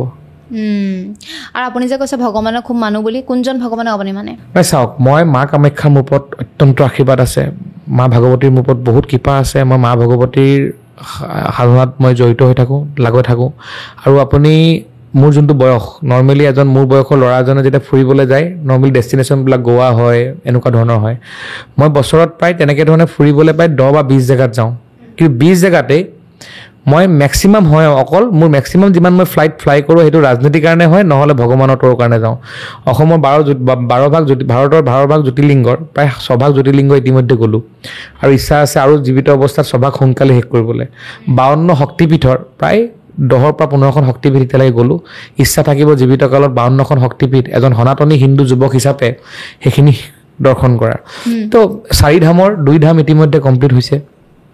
জীৱনৰ। কেনেকুৱা ধৰণৰ সিদ্ধি লাভ কৰিছে? সিদ্ধি নহয়, সিদ্ধিটো আমি পাব পৰা মানুহ নহয়, মানে এটা আত্মিক তৃপ্তি লাভ কৰিছোঁ জীৱনত। মানুহে মানে মোক কয় যে মানুহে মোক গালি পাৰি মানে মানুহে এতিয়া মোক সমালোচনা কৰি মোক ভাগৰুৱাব নোৱাৰে মই মানে এতিয়া আগৰ হয়তো মানে ক'লোঁ যে আপোনাক যে মই সময়ৰ লগে লগে সলনি হৈছোঁ মানুহৰ ব্যক্তিৰ সাপেক্ষে সলনি হৈছোঁ ব্যক্তিসকলে যাৰ ব্যক্তি যিসকল ব্যক্তিৰ সান্নিধ্য পাইছোঁ তেওঁলোকৰ সেইসকল ব্যক্তিৰ সান্নিধ্যই মোক প্ৰচুৰভাৱে মোক প্ৰভাৱিত কৰিছে মই আপোনাক ক'লোৱে নহয় মই যদি এজন এতিয়া আজি কিছুদিনৰ আগত আজি মই আমাৰ মাননীয় জয়ন্ত মল্ল বৰুৱা ডাঙৰীয়াৰ লগত মই কেদাৰনাথ বদ্ৰীনাথ গৈছিলোঁ আমি তো তাত মই এজন মুনি এজন লগ পাইছিলোঁ বাবাজনে কথা ক'ব নাজানে কথা ক'ব নোৱাৰে তেওঁ কথা ক'ব নোৱাৰে আৰু তেওঁ তাতে থাকে তেওঁ অঘৰী বাবা এজন পাইছিলোঁ বাবাজনে লিখি দিয়ে তো বাবাৰ লগত আমি গোটেই ৰাতিটো পাৰ কৰিছিলোঁ তো এনেকুৱা ধৰণৰ জীৱন কিছুমান আমি ভাল পাওঁ মানে সেই তেওঁৰ যিটো সিদ্ধি সেই সিদ্ধিটো আমি ল'বতো নোৱাৰোঁ তেখেতে যিখিনি তেওঁ অৰ্জন কৰিছে সেই ল'ব নোৱাৰোঁ কিন্তু তেওঁৰ লগত থকা সময়খিনিয়ে তেওঁৰ স্পৰ্শই তেওঁৰ সান্নিধ্যই মোক কিছু সময়ৰ কাৰণে তেওঁ যোনটো মাৰ্গেৰে গৈছিল সেই মাৰ্গেৰে যাবৰ কাৰণে অন্ততঃ প্ৰস্তুত হ'বলৈ মোক সাহস দিয়ে আৰু মই আপোনাক আজিও কৈ আছোঁ যে মানুহে ভাবিব যে বহুত বেছি মানে ৰাজনীতি কৰিছে কাৰণ ডাঙৰ ডাঙৰ কথা কৈ আছে মই কথা কোৱা মানুহজন আৰু কাম কৰা মানুহজন বেলেগ নহয় মই একেজনেই মানুহ মোৰ কথা আৰু কামৰ মাজত একদম সামঞ্জস্য আছে মই এটাই মানুহ কথা যেনেকৈ কয় কাম মই তেনেকৈ কৰোঁ মই আৰু সেইকাৰণে কথা কওঁতে ভাবি চিন্তি কওঁ আজি কেইদিনমানৰ আগত আপুনি জুবিন দা আমাৰ এই প্ৰগ্ৰেমটোত গৈছিলোঁ এইটো কি কয় এইটো আমাৰ ৰঙানদী ৰঙালী মহোৎসৱ আমি কৰিছিলোঁ ৰঙানদী ৰঙালী মহোৎসৱৰ যেতিয়া জুবিন দাৰ অনুষ্ঠান আছিল জুবিন দাৰ অনুষ্ঠানৰ ৰাতি জুবিন দা আহি পোৱাৰ পিছত মোৰ ঘৰত যেতিয়া জুবিন দা আমি কথা পাতি আছোঁ জুবিন দা ক'লে আপোনাক লৈ এটা মোৰ চিন্তা আছে বোলে কি সেইটো সুধিবলৈ আছে মানে জুবিন গাৰ্গ ইউনিভাৰ্চিটিৰ কথা সেইটো সুধিবলৈ আছে মানে ক'লে জুবিন দাই মই কথা পাতি আছিলোঁ বাহিৰত গৰিমা বৌ আছিল এতিয়া জুবিন দা ক'লে দাদা মই আপোনাৰ কাৰণে এটা কৰা আহিছিলে কি কৰিবা জুবিন দাই এনেকুৱা ধৰণৰ কামবিলাক ভাল পায় এতিয়া মই কৈছিলোঁ যে দাদা মই বিচাৰোঁ জুবিন গাৰ্গৰ নামত এটা এনেকুৱা অনুষ্ঠান হ'ব লাগে যাৰ জৰিয়তে আমাৰ যিসকল লোকশিল্পী আছে লোকশিল্পী বুলি ক'লে কেৱল আমি বিশেষ কিছুমান আমাৰ আছে কিন্তু আমাৰ অসমখন আমি সাংস্কৃতিকভাৱে ইমান চহকী আমাৰ ঝুমুৰৰ পৰা আৰম্ভ কৰি আমাৰ সোণোৱাল কছাৰী ঠেঙাল কছাৰী বড়ো আমাৰ ইমান বেছি আমাৰ লোক সংস্কৃতি কিছু আছে থলুৱা আমাৰ ট্ৰাইবছ আছে তেওঁলোকৰ নিজৰ আমাৰ সংগীত আছে নিজৰ ড্ৰেছ আছে পোছাক আছে খাদ্য সম্ভাৰ আছে এইখিনি সংৰক্ষণ কৰি আমি এইটোক আমি স্কিল হিচাপে ডেভেলপ কৰিব পাৰোঁ নেকি দাদাই ক'লে পাৰোঁ তো এনেকুৱা কাম কৰ তোৰ লগত মই আছোঁ আৰু সেইদিনাখনেই তেতিয়া আমি এটা নতুন institute Zubeen Garg international music institute বুলি এটা বস্তু মই ঘোষণা কৰিছিলোঁ আৰু মই কৈছিলোঁ যে এইটো আমি ব্যক্তিগতভাৱে আমি কৰিম আমাৰ শুভাকাংক্ষীসকলক লৈ কৰিম এতিয়া মানুহে ভাবিছে যে ইমান ডাঙৰ ঘোষণা কৰি দিলে মিউজিক ইউনিভাৰ্চিটি মানে কি কৈছিলোঁ আমি যে জুবিন দা ইমান ডাঙৰ এটা অনুষ্ঠান নিজে তো তেওঁৰ নামত যি হ'ব ডাঙৰ কিবাই হ'ব লাগিব মানে জুবিন দা নিজে এটা মহান প্ৰতিষ্ঠান মহান অনুষ্ঠান জুবিন দা য'ত জোখে তাতে এটা অনুষ্ঠান আৰম্ভ হৈ যায় তো সেইকাৰণে মই কৈছিলোঁ কি যে জুবিন দাৰ নামত আমি Zubeen Garg international music institute বুলি তো মিউজিক ইনষ্টিটিউট বুলি আমি এটা আৰম্ভ কৰিব বিচাৰিছিলোঁ যাৰ জৰিয়তে আমি আহিবলগীয়া সময়ত অন্ততঃ 2,500 থলুৱা শিল্পীক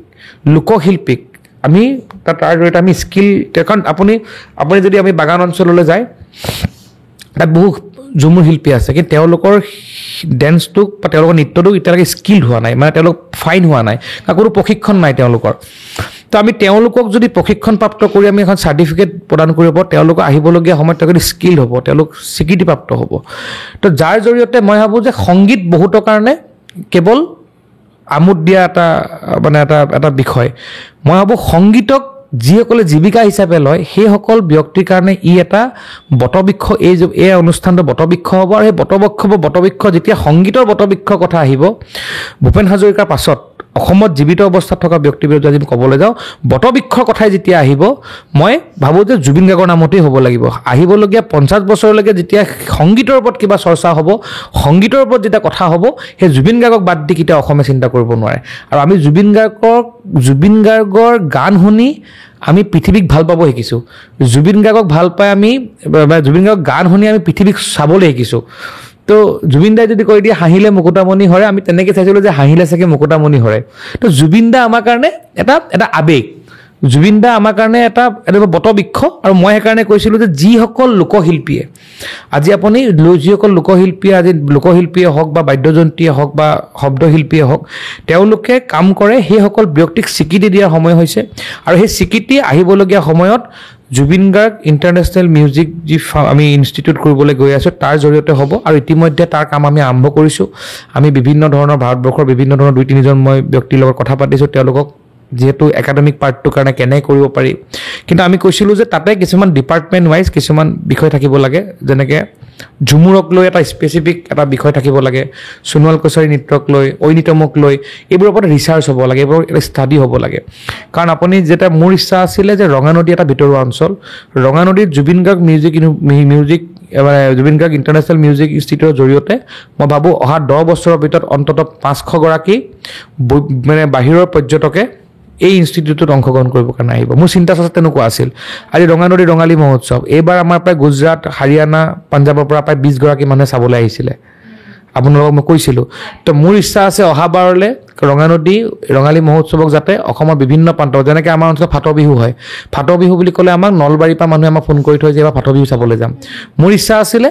যে অহা 5 বছৰৰ পিছত যাতে ৰঙানদী ৰঙালী মহোৎসৱ চাবৰ কাৰণে মোক নলবাৰী বৰপেটাৰ পৰা মানুহে মোক 10 দিনৰ আগতে কয় যে আমি এবাৰ ৰঙানদী ৰঙালী মহোৎসৱ চাবলৈ যাম এটা কথা সুধিব মন গৈছে আপুনি কথা ইমান ধুনীয়াকৈ কেনেকৈ কয় অনৰ্গল কৰিব পাৰে খুব ধুনীয়াকৈ ফ্লুৱেণ্টলি মানে পূৰা নহয় চাওক আৰু মইতো কৈছোঁৱেই আপোনাক যে মই বিভিন্ন সময়ত বিভিন্ন ধৰণৰ বৃত্তিৰ মাজেৰে পাৰ হৈ আহিছোঁ কিছু হ'ব সাংবাদিক কৰিছোঁ মোৰ লখিমপুৰত বহু সাংবাদিক আছে আজি যিসকলে বৰ্তমান সংবাদ মাধ্যমত জড়িত হৈ আছে সেইসকলো মোৰ কাৰণে ক'ৰবাত নহয় ক'ৰবাত গুৰু আজি বহু ব্যক্তিয়ে তেওঁলোকেও মোক হাতত ধৰি বহু কথা শিকাইছে যে শব্দৰ বহু কথা মই তেওঁলোকৰ পৰা পাইছোঁ সেইকাৰণে লখিমপুৰত থকা প্ৰত্যেকজন যি জ্যেষ্ঠ সাংবাদিক আছে প্ৰত্যেকজনকে মই শ্ৰদ্ধা কৰোঁ তেওঁলোকে মোক বহু সময়ত বহু সমাজখনক চোৱা দৃষ্টিকোণক চোৱাক মোক এটা সহায় কৰিছিল বহু ব্যক্তি আছে তেনেকুৱা ধৰণৰ তো মই সেইকাৰণে ক'লোঁ যে মই ছাত্ৰ সন্থা কৰিলোঁ মই সংঘৰ লগত জড়িত হ'লোঁ মই বহু কম মোৰ বয়স কম কিন্তু অভিজ্ঞতাৰে মই নিজকে 60 বছৰমানলৈকে লৈ গৈছোঁগৈ আৰু মোৰ এটা ভাল গুণ কি হয় যে মই বহু জ্যেষ্ঠ ব্যক্তিৰ সান্নিধ্য পাইছোঁ যাৰ পৰা বহুত কথা শিকিছোঁ আৰু মোৰ অঞ্চলৰ মোৰ আচলতে এজন মাক দেউতাকেই ল'ৰা ছোৱালীক মানুহ বনাই দিয়ে তো মোৰ অঞ্চলত প্ৰায় মোৰ 10,000 মান মা দেউতা আছে যি মোক নিজৰ ল'ৰা বুলি ভাবে মোক এতিয়া আপুনি মোৰ অঞ্চলত মানুহে মোক ৰিকুৱেষ্ট নকৰে মোৰ অঞ্চলৰ মানুহে মোক আদেশ কৰে আপুনি ভাবিছে যে মই পলিটিক্স কৰিছোঁ কাৰণে এইবিলাক কাম কৰি আছোঁ বা ৰাইজে ভাবিছে আপুনি মোক ৰাতিপুৱা আপুনি মোৰ ঘৰত আপুনি আহা 1 ঘণ্টা যেতিয়া বহোঁ মই আপুনি 1 ঘণ্টাত চাব মই কেতিয়াবা CCTV ফুটেজ আপোনালৈ পঠিয়াম তাত মানুহে মোক খুজিব নাহে মানে মোক আদেশ দিব আহে মোক কয় যে মোৰ ল'ৰাটোৰ কাইলৈ এডমিশ্যন আছে তুমি কৰি দিব লাগিব তেওঁলোকে ভাবে যে মোৰ ডাঙৰ ল'ৰাটোৱে বহি আছে দাঙি মোক সৰু ল'ৰাটোক এডমিশ্যন কৰি দিব লাগিব মোৰ ৰঙানদী লথত আমাৰ নাতি বহি আছে সি মোৰ চুগাৰৰ পেচেণ্টৰ পিলকেইটা পঠিয়াই দিব লাগিব আমি আৰু এটা কথা জানি ভাল পাব আপুনি আমি আমাৰ ৰঙানদী অঞ্চলৰ ভিতৰত প্ৰায় আমি 400 মান মানুহলৈ আমি চুগাৰৰ দৰৱ পঠিয়াওঁ 400 চুগাৰ প্ৰেছাৰ দৰৱ পঠিয়াওঁ আৰু সেয়া নপঠিয়ালে যেনেকৈ মায়ে আগতে দৰৱ শেষ হোৱা আগদিনাখনি ফোন কৰে মোৰ দৰৱ শেষ হ'ল দৰৱ শেষ হোৱা এদিন শেষ হোৱাৰ লগে লগে মোৰ মায়েগৰাকী বা আইতাগৰাকী ফোন আহে বপাই দৰৱ শেষ হ'ল তো তেওঁলোকে মোক নেতা নেবিল নাভাবে আৰু মই নেতা হ'বই বিচৰা নাই মই আপোনাক ক'লোঁ নাই মই কৈ থাকোঁ যে ৰঙানদী অঞ্চলৰ মই নেতা হোৱা নাই নেতা মই হ'ব নিবিচাৰোঁ তাৰ মই ল'ৰা হ'ব বিচাৰোঁ মই বেটা হ'ব বিচাৰোঁ সেই অঞ্চলৰ মই ল'ৰা সেই অঞ্চলৰ মই নাতি সেই অঞ্চলৰ মই ভাই বন্ধু মই সেই অঞ্চলৰ ল'ৰা হয় এতিয়া ধৰি লওক আৰু এটা কুৱেশ্যন মনলৈ আহিছে যুৱ প্ৰজন্মৰ বহুতো যুৱক যুৱতীয়ে ৰাজনীতিত অংশগ্ৰহণ কৰিব বিচাৰে হয়তো তেওঁলোকে কেতিয়াবা হয়তো লিংক বা প্ৰচেছ কেনেকৈ যাব লাগে তেওঁলোকে নাজানে হয়তো আপুনি কিছুমান কিবা আইডিয়া দিব পাৰিব নেকি জড়িত আপুনি মই সেইকাৰণে ক'লোঁ যে ইয়াত কথাই নাই মই কৈছোঁ যিসকল ব্যক্তিয়ে ৰাজনীতি সেইসকল ব্যক্তিয়ে কৰক যিসকলে ৰাইজক ভাল পায় মই আপোনাক একদম কৈছোঁ যে ৰাজনীতি প্ৰফেশ্যন বুলি নহয় ৰাজনীতি পেশ্যন হ'ব লাগিব আপুনি মানুহ ভাল পাব লাগিব মানুহ ভাল পালে ৰাজনীতি কৰক যদি মানুহ আপুনি ভাল পাব নোৱাৰে মানে ৰাতি 12 বজাত আপুনি আমালৈ এতিয়া দিনটোত 200 মান ফোন আহে দিনটোত প্ৰত্যেকটো ফোনে উঠাওঁ আৰু উঠাব নোৱাৰিলে কল বেক কৰোঁ আপোনাৰ এতিয়া মই ইণ্টাৰভিউত বহি আছোঁ মোৰ 4টা নে 5টা মিছ কল আছে মই গাড়ীত নামি মিনি মই আপোনাক তেওঁলোক কল বেক কৰিম মানে ৰাতি 12টা বজাতো ফোন কৰিব ফোন কৰি আপোনাক ক'ব যে কি হ'ল মোৰ ভাগৰ মানুহজন হস্পিটেলত এডমিট হৈ আছে আপুনি বেয়া পাব নোৱাৰিব আপুনি সেইটোক জীৱন বুলি যদি ল'ব পাৰে তেতিয়াহ'লে ৰাজনীতি কৰিব লাগিব কাৰণ অসমৰ মুখ্যমন্ত্ৰী হিমন্ত বিশ্ব শৰ্মা ডাঙৰীয়াৰ নেতৃত্বত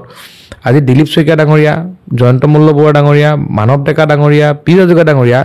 এইসকল ব্যক্তিয়ে ৰাজনীতিৰ পৰ্যায়টো এনেকুৱা পৰ্যায়লৈ গুচি গ'ল আপুনি মই ক'লোঁ নাই আপুনি আমি কিমান ভয় খাই থাকোঁ বুলি ভাবিছে আপুনি আমাক কোৱা কথাটো যদি আমি ছল্ভ কৰি দিব নোৱাৰোঁ মই জানো যে 1 ঘণ্টাৰ পিছত সেই মানুহজনে হিমন্ত দাক মেছেজ কৰি দিব আৰু ডক্টৰ হিমন্ত বিশ্ব শৰ্মা এনেকুৱা এজন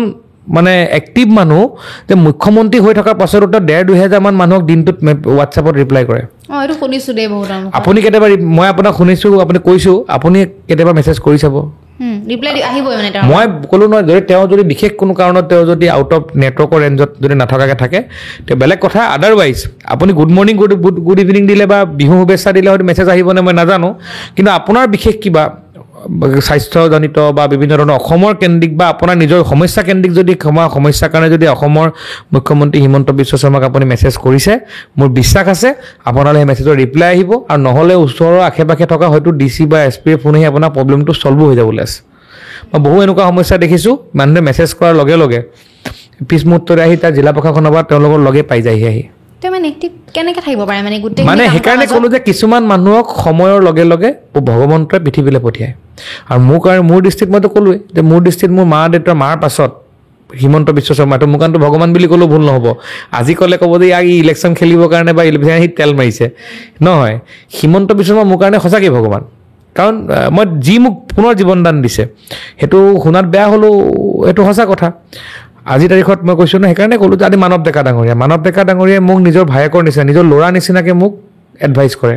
আজি জয়ন্ত মল্ল বৰুৱা ডাঙৰীয়াই মই যেতিয়া হস্পিটেলৰ পৰা যেতিয়া মই ৰিকভাৰী হৈ আহিছোঁ তেওঁ মোক লৈ পিনি মোক লৈ এতিয়া কেদাৰনাথ গৈছে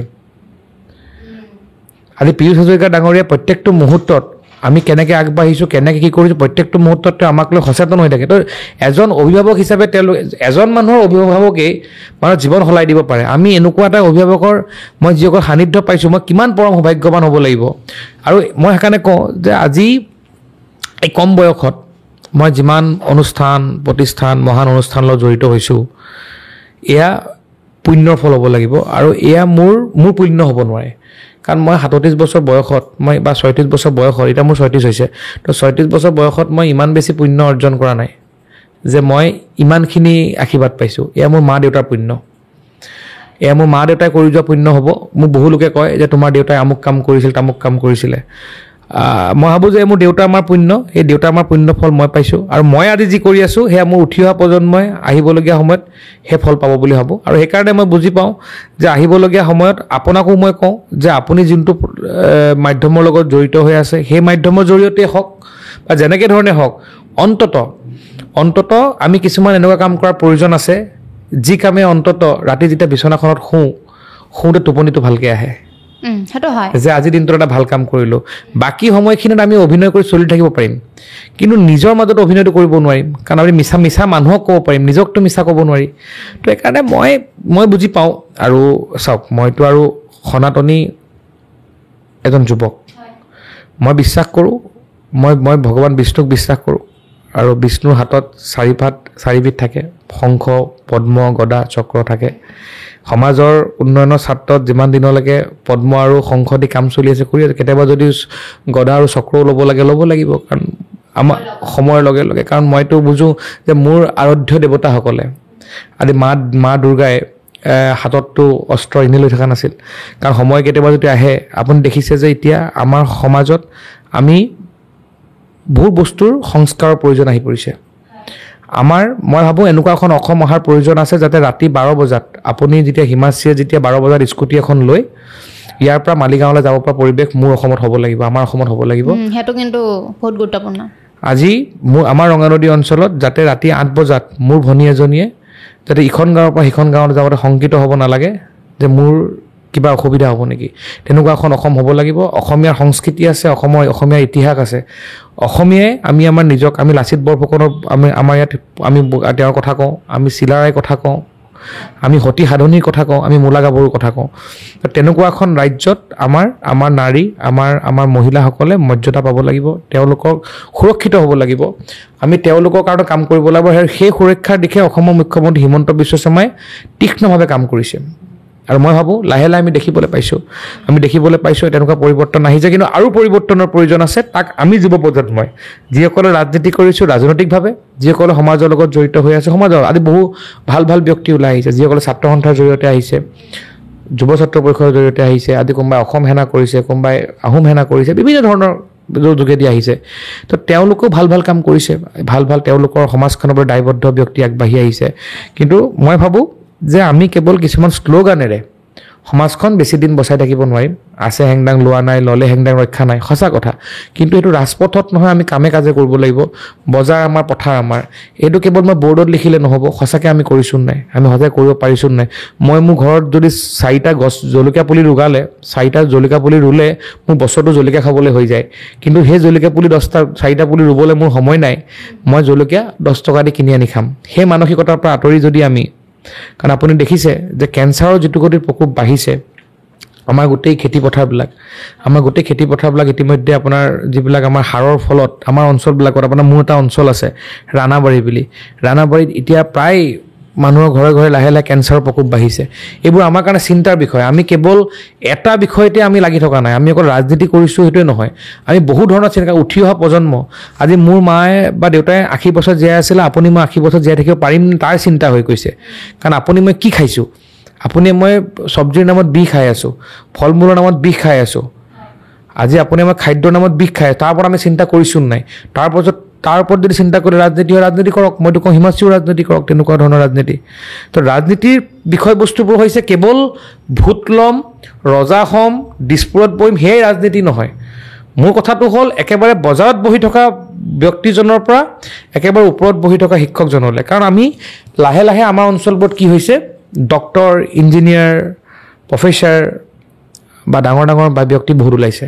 অনুষ্ঠানবিলাকৰ পৰা কিন্তু মানুহ ওলোৱা বন্ধ হৈ গৈছে তো মই ভাবোঁ আহিবলগীয়া সময়ত সমাজত ডক্টৰ ইঞ্জিনিয়াৰৰ প্ৰয়োজন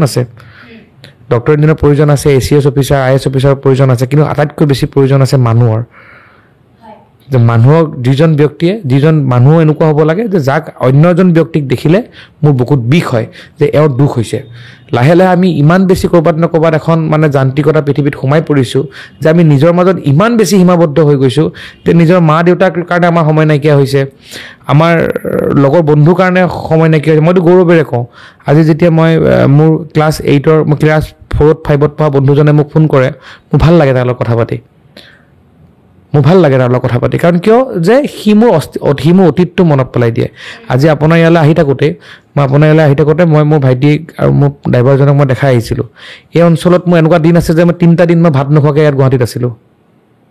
3 দিন মোৰ মনত আছে 3 দিন সেইটো সময়ত ভাতৰ দাম আছিল এইটো 2008 চনৰ কথা 2008 চনত ভাতৰ দাম আছিল তেতিয়া 20 টকা মোৰ ওচৰত 20 টকা নথকাৰ কাৰণে মই ইয়াত 3 দিন গুৱাহাটীত ভাত নোখোৱাকৈ আছিলোঁ তো তেনেকুৱা পৰিৱেশ আছে সেই ঋষিৰাজ হাজৰিকাজনক বহুতে নাই দেখা কাৰণে আজি ঋষিৰাজ হাজৰিকাই সমালোচনা কৰিছে তো মইতো অনুৰোধ কৰিম যে সেই যিসকল ব্যক্তিয়ে মোক সমালোচনা কৰিব বিচাৰিছে কৰাৰ প্ৰয়োজন আছে কাৰণ যিহেতু মই সমাজ জীৱনত থাকোঁ মোৰ ৰাইজে মোৰ ওপৰত তীক্ষ্ণ নজৰ ৰাখিব কিন্তু কেৱল আপোনালোকে মই সমাজত থাকিলোঁ কাৰণে সমালোচনা কৰাৰ আগতে এই ল'ৰাজন ক'ৰ পৰা আহিছে কেনেকৈ আহিছে কিয় আহিছে আৰু কি উদ্দেশ্য লৈ আহিছে তাক লৈও আলোচনাৰ প্ৰয়োজন আছে বুলি মই ভাবোঁ কাৰণ মই যদি সমাজত থকাৰ কাৰণে যদি সমাজৰ ক্ষতি হৈছে তাত তেতিয়াহ'লে মোক সমালোচনা কৰক কিন্তু মই যদি কৰা কামৰ পৰা যদি ৰাইজৰ লাভ হৈছে অন্ততঃ মোক শান্তিৰে কাম কৰা দিয়াৰ প্ৰয়োজন আছে আৰু ঠিক আছে মোক যিসকল ব্যক্তিয়ে বেয়া পায় তেওঁলোকে বেয়া পালেও মই কাম কৰিম কাৰণ কিয় মই ভাল পোৱা কামখিনি মই ৰাইজৰ কাৰণে ভাল কৰিবৰ কাৰণে মোক একো অনুমতি নালাগে মই আপোনাক আগতেও কৈছোঁ যে আপুনি যিমান গাৰ বলে লগাই আপুনি মিছাটোক আপুনি সঁচা হিচাপে প্ৰতিষ্ঠা নকৰক কিয় সি এদিন নহয় এদিন সি মিছা বুলি প্ৰতিষ্ঠা হ'বই কাৰণ সত্য সদায় সত্যই আৰু সেই দৃষ্টিৰে আমি যুৱ প্ৰজন্ম আগবাঢ়িব লাগিব যুৱ প্ৰজন্মই আজিৰ তাৰিখত নতুন অসমৰ দিশে আগবাঢ়িব লাগিব আপুনি যেনেকৈ ভাবিছিল নেকি যে এটা সময়ত আপুনি এই ইউটিউব ইনফ্লুৱেঞ্চাৰ হৈ এটা মাধ্যম হ'ব পাৰে মই ভাবা নাছিল আজি আপোনাৰ এইটো এটা মাধ্যম হৈছে আজি হয়তো কোনোবা এজনী গাঁৱত এগৰাকী ছোৱালীয়ে ক'ব যে মই হিমাশ্ৰী বাৰ নিচিনা হ'ম ডাঙৰ হৈ তো মই বিচাৰোঁ যে প্ৰত্যেকজন ব্যক্তিয়ে পৰস্পৰক সন্মান আমাৰ নিজৰ কৰ্মপন্থাটো কোনোবা এজন ল'ৰাই যদি গ্ৰেজুৱেট ল'ৰা এজনে যদি মাছৰ বেপাৰ কৰি আছে যদি সি মাছ কাটিবলৈ যদি সি লাজ কৰা নাই আপুনি হিমাশ্ৰীৰো মই ঋষিৰাজ হাজৰিকায়ো এখন 50 লাখ টকা বা 10 লাখ টকা গাড়ী এখনৰ পৰা নামি গৈ তেওঁক সন্মান দিয়া আমাৰ দায়িত্ব আছে যেতিয়া আমি পৰস্পৰক সন্মান আমি যেতিয়া ডিগনিটি অফ লেবাৰ আমি যেতিয়া কৰ্মক যেতিয়া আমি যেতিয়া স্বীকৃতি দিয়া আৰম্ভ কৰিম তেতিয়া MA পাছ কৰা ল'ৰাজনেও কাইলৈ এখন গাহৰি দোকান কাটিলে আমি তাক ইনচাল্ট নকৰিম আপুনি সেইকাৰণে মই কৈছোঁ যে আমি কামটোক সন্মান দিয়াৰ কাৰণ আপুনি দেখিছে যে এতিয়া যুৱ প্ৰজন্মৰ মাজত নিবনুৱা বহুত আছে কিন্তু বনোৱা কম আছে আপুনি নিবনুৱা কৈ থাকে তাক যদি আমি সুৰো খৰাহী এটা গাঁঠিব পাৰিবি নেকি আমি যেতিয়া LP স্কুলত পঢ়িছিলোঁ আগতে আমাক কি কৰিছিলে খৰাহী বনাব দিছিলে বিচনী বনাব দিছিলে তো এতিয়া মোৰ কথাটো হ'ল যে আমাৰ যিসকল আমি নিবনুৱা বুলি কওঁ তেওঁলোকে নিবনুৱা হ'বৰ কাৰণে প্ৰথমতে বনোৱা হ'ব লাগিব কিবা এটা কামতো স্কিল্ড হ'ব লাগিব তো তেওঁ কিহত স্কিল্ড তো মোৰ কথাটো হৈছে যে আমি সেইকাৰণে মই কৈছোঁ যে আমি নতুন অসম মোৰ অঞ্চলত কাৰণ মইতো খুব সাধাৰণ এজন যুৱক মই এটা অঞ্চলত এটা পৰিৱৰ্তন নহয় ঠিক এটা মই কিবা নতুন চিন্তাৰে কাম কৰিছোঁ আৰু মোৰ সেই চিন্তাৰ যাত্ৰাত মোৰ বহুত যুৱকে মোক লগ দিছে ৰাইজে মৰম কৰিছে আৰু জ্যেষ্ঠসকলে আশীৰ্বাদ দিছে তো মোৰ কথা হ'ল যে আমি যি নিজে নিজে জেগাত আছোঁ মই এখন নতুন ৰঙা নদীৰ সপোন দেখিছোঁ যি ৰঙা নদীয়ে আহিবলগীয়া সময়ত অসমৰ ওচৰত এটা নতুন পৰিচয় দাঙি ধৰিব আমাৰ অঞ্চলত আমাৰ মা ভণ্টিয়ে ৰাতি 12 বজাত মাহীয়েকৰ ঘৰৰ পৰা নিজৰ ঘৰলৈ আহিবলৈ শংকা নাথাকিব যদি ৰাস্তা মানে কাম কৰিম বুলি আপুনি ভাবিছে আমি কাম আৰম্ভ কৰিছোঁ ভাবিছোঁ না কৰিছোঁ আমি তাৰপৰা কাম আৰম্ভ ইতিমধ্যে কৰিছোঁ আমি যে আমাৰ অঞ্চলত আজি মই বিচাৰোঁ যে আজি 5 বছৰ পাছত যেতিয়া মোৰ বাই এজনীয়ে মোৰ ভনী এজনীয়ে আমাৰ ছোৱালী এজনীয়ে যেতিয়া আমাৰ এটা অঞ্চলৰ পৰা এটা অঞ্চলত নিজৰ ঘৰৰ পৰা মাহীয়েকৰ ঘৰলৈ ৰাতি 12 বজাত যেতিয়া যাব পাৰে তাই স্কুটিখন বেয়া হওঁতে যদি সেই অঞ্চলত দুজন ব্যক্তিয়ে লগ পায় সেই ব্যক্তিজনে বৰঞ্চ তেখেতক আগবঢ়াই থৈ ভনীটো ঘৰ ক'ত বুলি কৈ আগবঢ়াই থৈ আহে যোনদিনাখনি সেই পৰিৱেশলৈ আমি গৈ পাম যোনদিনাখনি মোৰ অঞ্চলত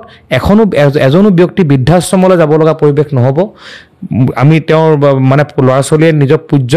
পুজিব নিজৰ মা দেউতাক আৰু যোনদিনাখনি মোৰ অঞ্চলৰ মানুহে গৈ সিকিউৰিটি গাৰ্ড কৰিব লগা নহ'ব বেংগলোৰত গৈ সেইদিনাখনি গম পাম যে ঋষিৰাজ হাজৰিকাই যিবিলাক কথা কৈছিলোঁ সেই কথাবিলাক ফুলজাৰি নহয় সেই কথাবিলাক কাম আছিল আৰু সেইকাৰণে আহিবলগীয়া 20 বছৰৰ এই মোৰ যি যাত্ৰা এই যাত্ৰা অব্যাহত থাকিব ইয়াত হয়তো কোনোবা ব্যক্তি মোৰ লগত আহিব কোনোবা নাহিব নেতা হ'ম নেতা নহ'ম ৰাজনীতি হ'ব নহ'ব এইবিলাক চব পিছৰ কথা এই 3টা এজেণ্ডা মোৰ মেজৰ এজেণ্ডা আৰু এই 3টা এজেণ্ডাৰ পৰা মোক কেতিয়াও কোনেও সমালোচনা কৰি মোক আঁতৰাব নোৱাৰে মানে আপুনি মানে সেইটো ষ্ট্ৰং আপুনি এতিয়ালৈকে বনি গৈছে একদম চিধা কথা আছে আৰু হেতুত মই একদম মানে স্থিতপজ্ঞ মানে মই হেতুত একদম মই স্থিৰ হৈ আছোঁ যে মই আগতেও কৈছোঁ যে মোৰ আগৰ ঋষিৰাজ হাজৰিকাজনৰ মৃত্যু হৈছে হিমন্ত বিশ্ব শৰ্মা ডাঙৰীয়াৰ জৰিয়তে ৰাইজৰ আশীৰ্বাদত নতুন ঋষিৰাজ হাজৰিকাৰ জন্ম হৈছে সেই ঋষিৰাজ হাজৰিকাৰ জীৱন ৰাইজৰ কাৰণে উৎসৰ্গিত জীৱন হ'ব ৰাইজৰ কাৰণে কাম কৰিব আৰু ৰাইজৰ কাৰণেই কৰিব আজিও মই আপোনাক কওঁ যে মানুহৰ ধাৰণা থাকে যে সকলো মানুহে আপুনিও ভাবি আছে যে লংকালৈ গ'লে চব ৰাৱণ হয় আপুনি মোক ক'লে যে মই বিশ্বাস ৰাখোঁ যে লংকালৈ ৰাৱণৰ লগত ৰামো গৈছিল কিন্তু ৰাম যেতিয়া লংকাৰ পৰা ঘূৰি আহিছিল পুৰুষোত্তম হৈ ঘূৰি আহিছিল সেইকাৰণে মই মোৰ অঞ্চলৰ ৰাইজক কওঁ আজি যেনেকৈ আমি হিমন্ত বিশ্ব শৰ্মা ডাঙৰীয়াৰ জৰিয়তে অসমত ৰাম ৰাজ্য প্ৰতিষ্ঠা হৈছে মই আমাৰ অঞ্চলক কওঁ যে আমিও যদি কেতিয়াবা লংকালৈ যাব লগা হয় আমি যাতে ৰাৱণ নহয় ৰাম হৈ ঘূৰি আহিব তাৰ কাৰণে মোক ৰাইজে আশীৰ্বাদ দিব লাগে আৰু যিমান দিন পাৰোঁ মই আপোনাক আজিও কৈছোঁ আপুনিও মোৰ ওপৰত তীক্ষ্ণ নজৰ ৰাখিব যে এই মানুহটোৱে যিকেইটা কথা থৈ গৈছিল আপুনি ছেভ কৰি থৈ দিব ভিডিঅ'টো যে এই মানুহজনে কোৱা কথাবিলাকৰ মাজত কাম হৈছে নাই আজি মই কৈছোঁ যে ৰাজনীতিৰ লগত Zubeen Garg music international music ইনষ্টিটিউটৰ কি প্ৰাসংগিকতা আছে ৰাজনীতি কৰা মানুহে মিউজিক স্কুল জুবিন গাৰ্গৰ ওপৰত কাম কৰিব যাব নেকি ৰাজনীতি কৰা মানুহে মানুহক এই চুগাৰ ড্ৰপ দিব যাব নেকি এম এল এ হ'লে দিব মইতো নহয় মই আজি 100 টকা ইনকাম কৰি 90 টকা ৰাজনীতি কৰা মানুহে দি দিব নেকি কিন্তু মোৰ কথা হ'ল যে মোৰ দিবলৈ নাই মোৰ যদি চাওক মই কিয় দি দিওঁ যে মোৰ মা দেউতা নাই মোৰ খৰচ কৰিবলৈ জেগাই নাই তো জেগা যেতিয়া নাই ক'ৰবাততো কৰিব লাগিব তো সেইকাৰণে মই ৰাইজক বাছি ল'লোঁ আৰু যোনদিনাখনি ৰাইজে মোক ক'ব মই সেইদিনাখনিয়ে মই সমাজ সেৱা বাদ দিম মানে ৰাজনীতি কৰা বাদ দি দিম বা সমাজ সেৱা বাদ দি দিম ৰাইজে যোনদিনাখনি ক'ব যে তুমি সমাজৰ কাৰণে তোমাক এতিয়া প্ৰয়োজন নাই সেইদিনাখনি ৰাইজক ধুনীয়াকৈ সেৱা কৰি হয় ৰাইজ মই আপোনালোকৰ যিটো চিন্তা সেই চিন্তাক সন্মান জনাইছোঁ এই মুহূৰ্তৰ পৰা মই সন্যাস গ্ৰহণ কৰিছোঁ বহুত কথা পাতিলোঁ বহুত গভীৰ কথা পাতিলোঁ লাষ্টত এটা কথা কওঁ আপুনি কি পাৰফিউম মাৰি আহিছে ৰাইজক কৈ দিয়ক বৰ ধুনীয়া গুণাইছে নাই মই এইবিলাক নাজানো এইবিলাক আমাৰ ভাইটি এটা আনি থৈ দিয়ে বৰ ধুনীয়া গুণাইছে ভাইটি এটা আনি থৈ দিয়ে এইবিলাকৰ যি টি ঘঁহি গুচি যাওঁ ভাল লাগিছে বাকী বহুত ভাল লাগিল আপোনাৰ লগত কথা পাতি আপোনালৈ শুভেচ্ছা থাকিল আপোনাৰ পৰা আমি বহুত আশা কৰিম আহিবলগীয়া সময়ত আপুনি সমাজখনৰ কাৰণে ভাল ভাল কাম কৰি যাব হয় আপুনিও কাম কৰি যাওক শুভেচ্ছা আছে আৰু যাতে নেক্সট আপুনি জিকাটো আমি দেখিবলৈ পাওঁ সেইটো আশা ৰাখিছোঁ আৰু বাকী ৰাইজে কেনেকুৱা পালে কমেণ্ট কৰিব ভিডিঅ'টো শ্বেয়াৰ কৰিব সকলোকে মৰম দিব যাতে সকলোৱে ভাল ভাল কাম কৰি আমি আগবাঢ়ি যাব পাৰোঁ আৰু ভিডিঅ'টো বহুত বেছি শ্বেয়াৰ কৰিব কমেণ্ট বক্সত মানে কুৱেশ্যন যদি আছে কুৱেশ্যনো লিখি দিব কমেণ্টো কৰিব আৰু যদিহে আমাৰ এপিছ'ডবিলাক চাই ভাল পাই আছে আমাৰ চেনেলটো ছাবস্ক্ৰাইব কৰি দিব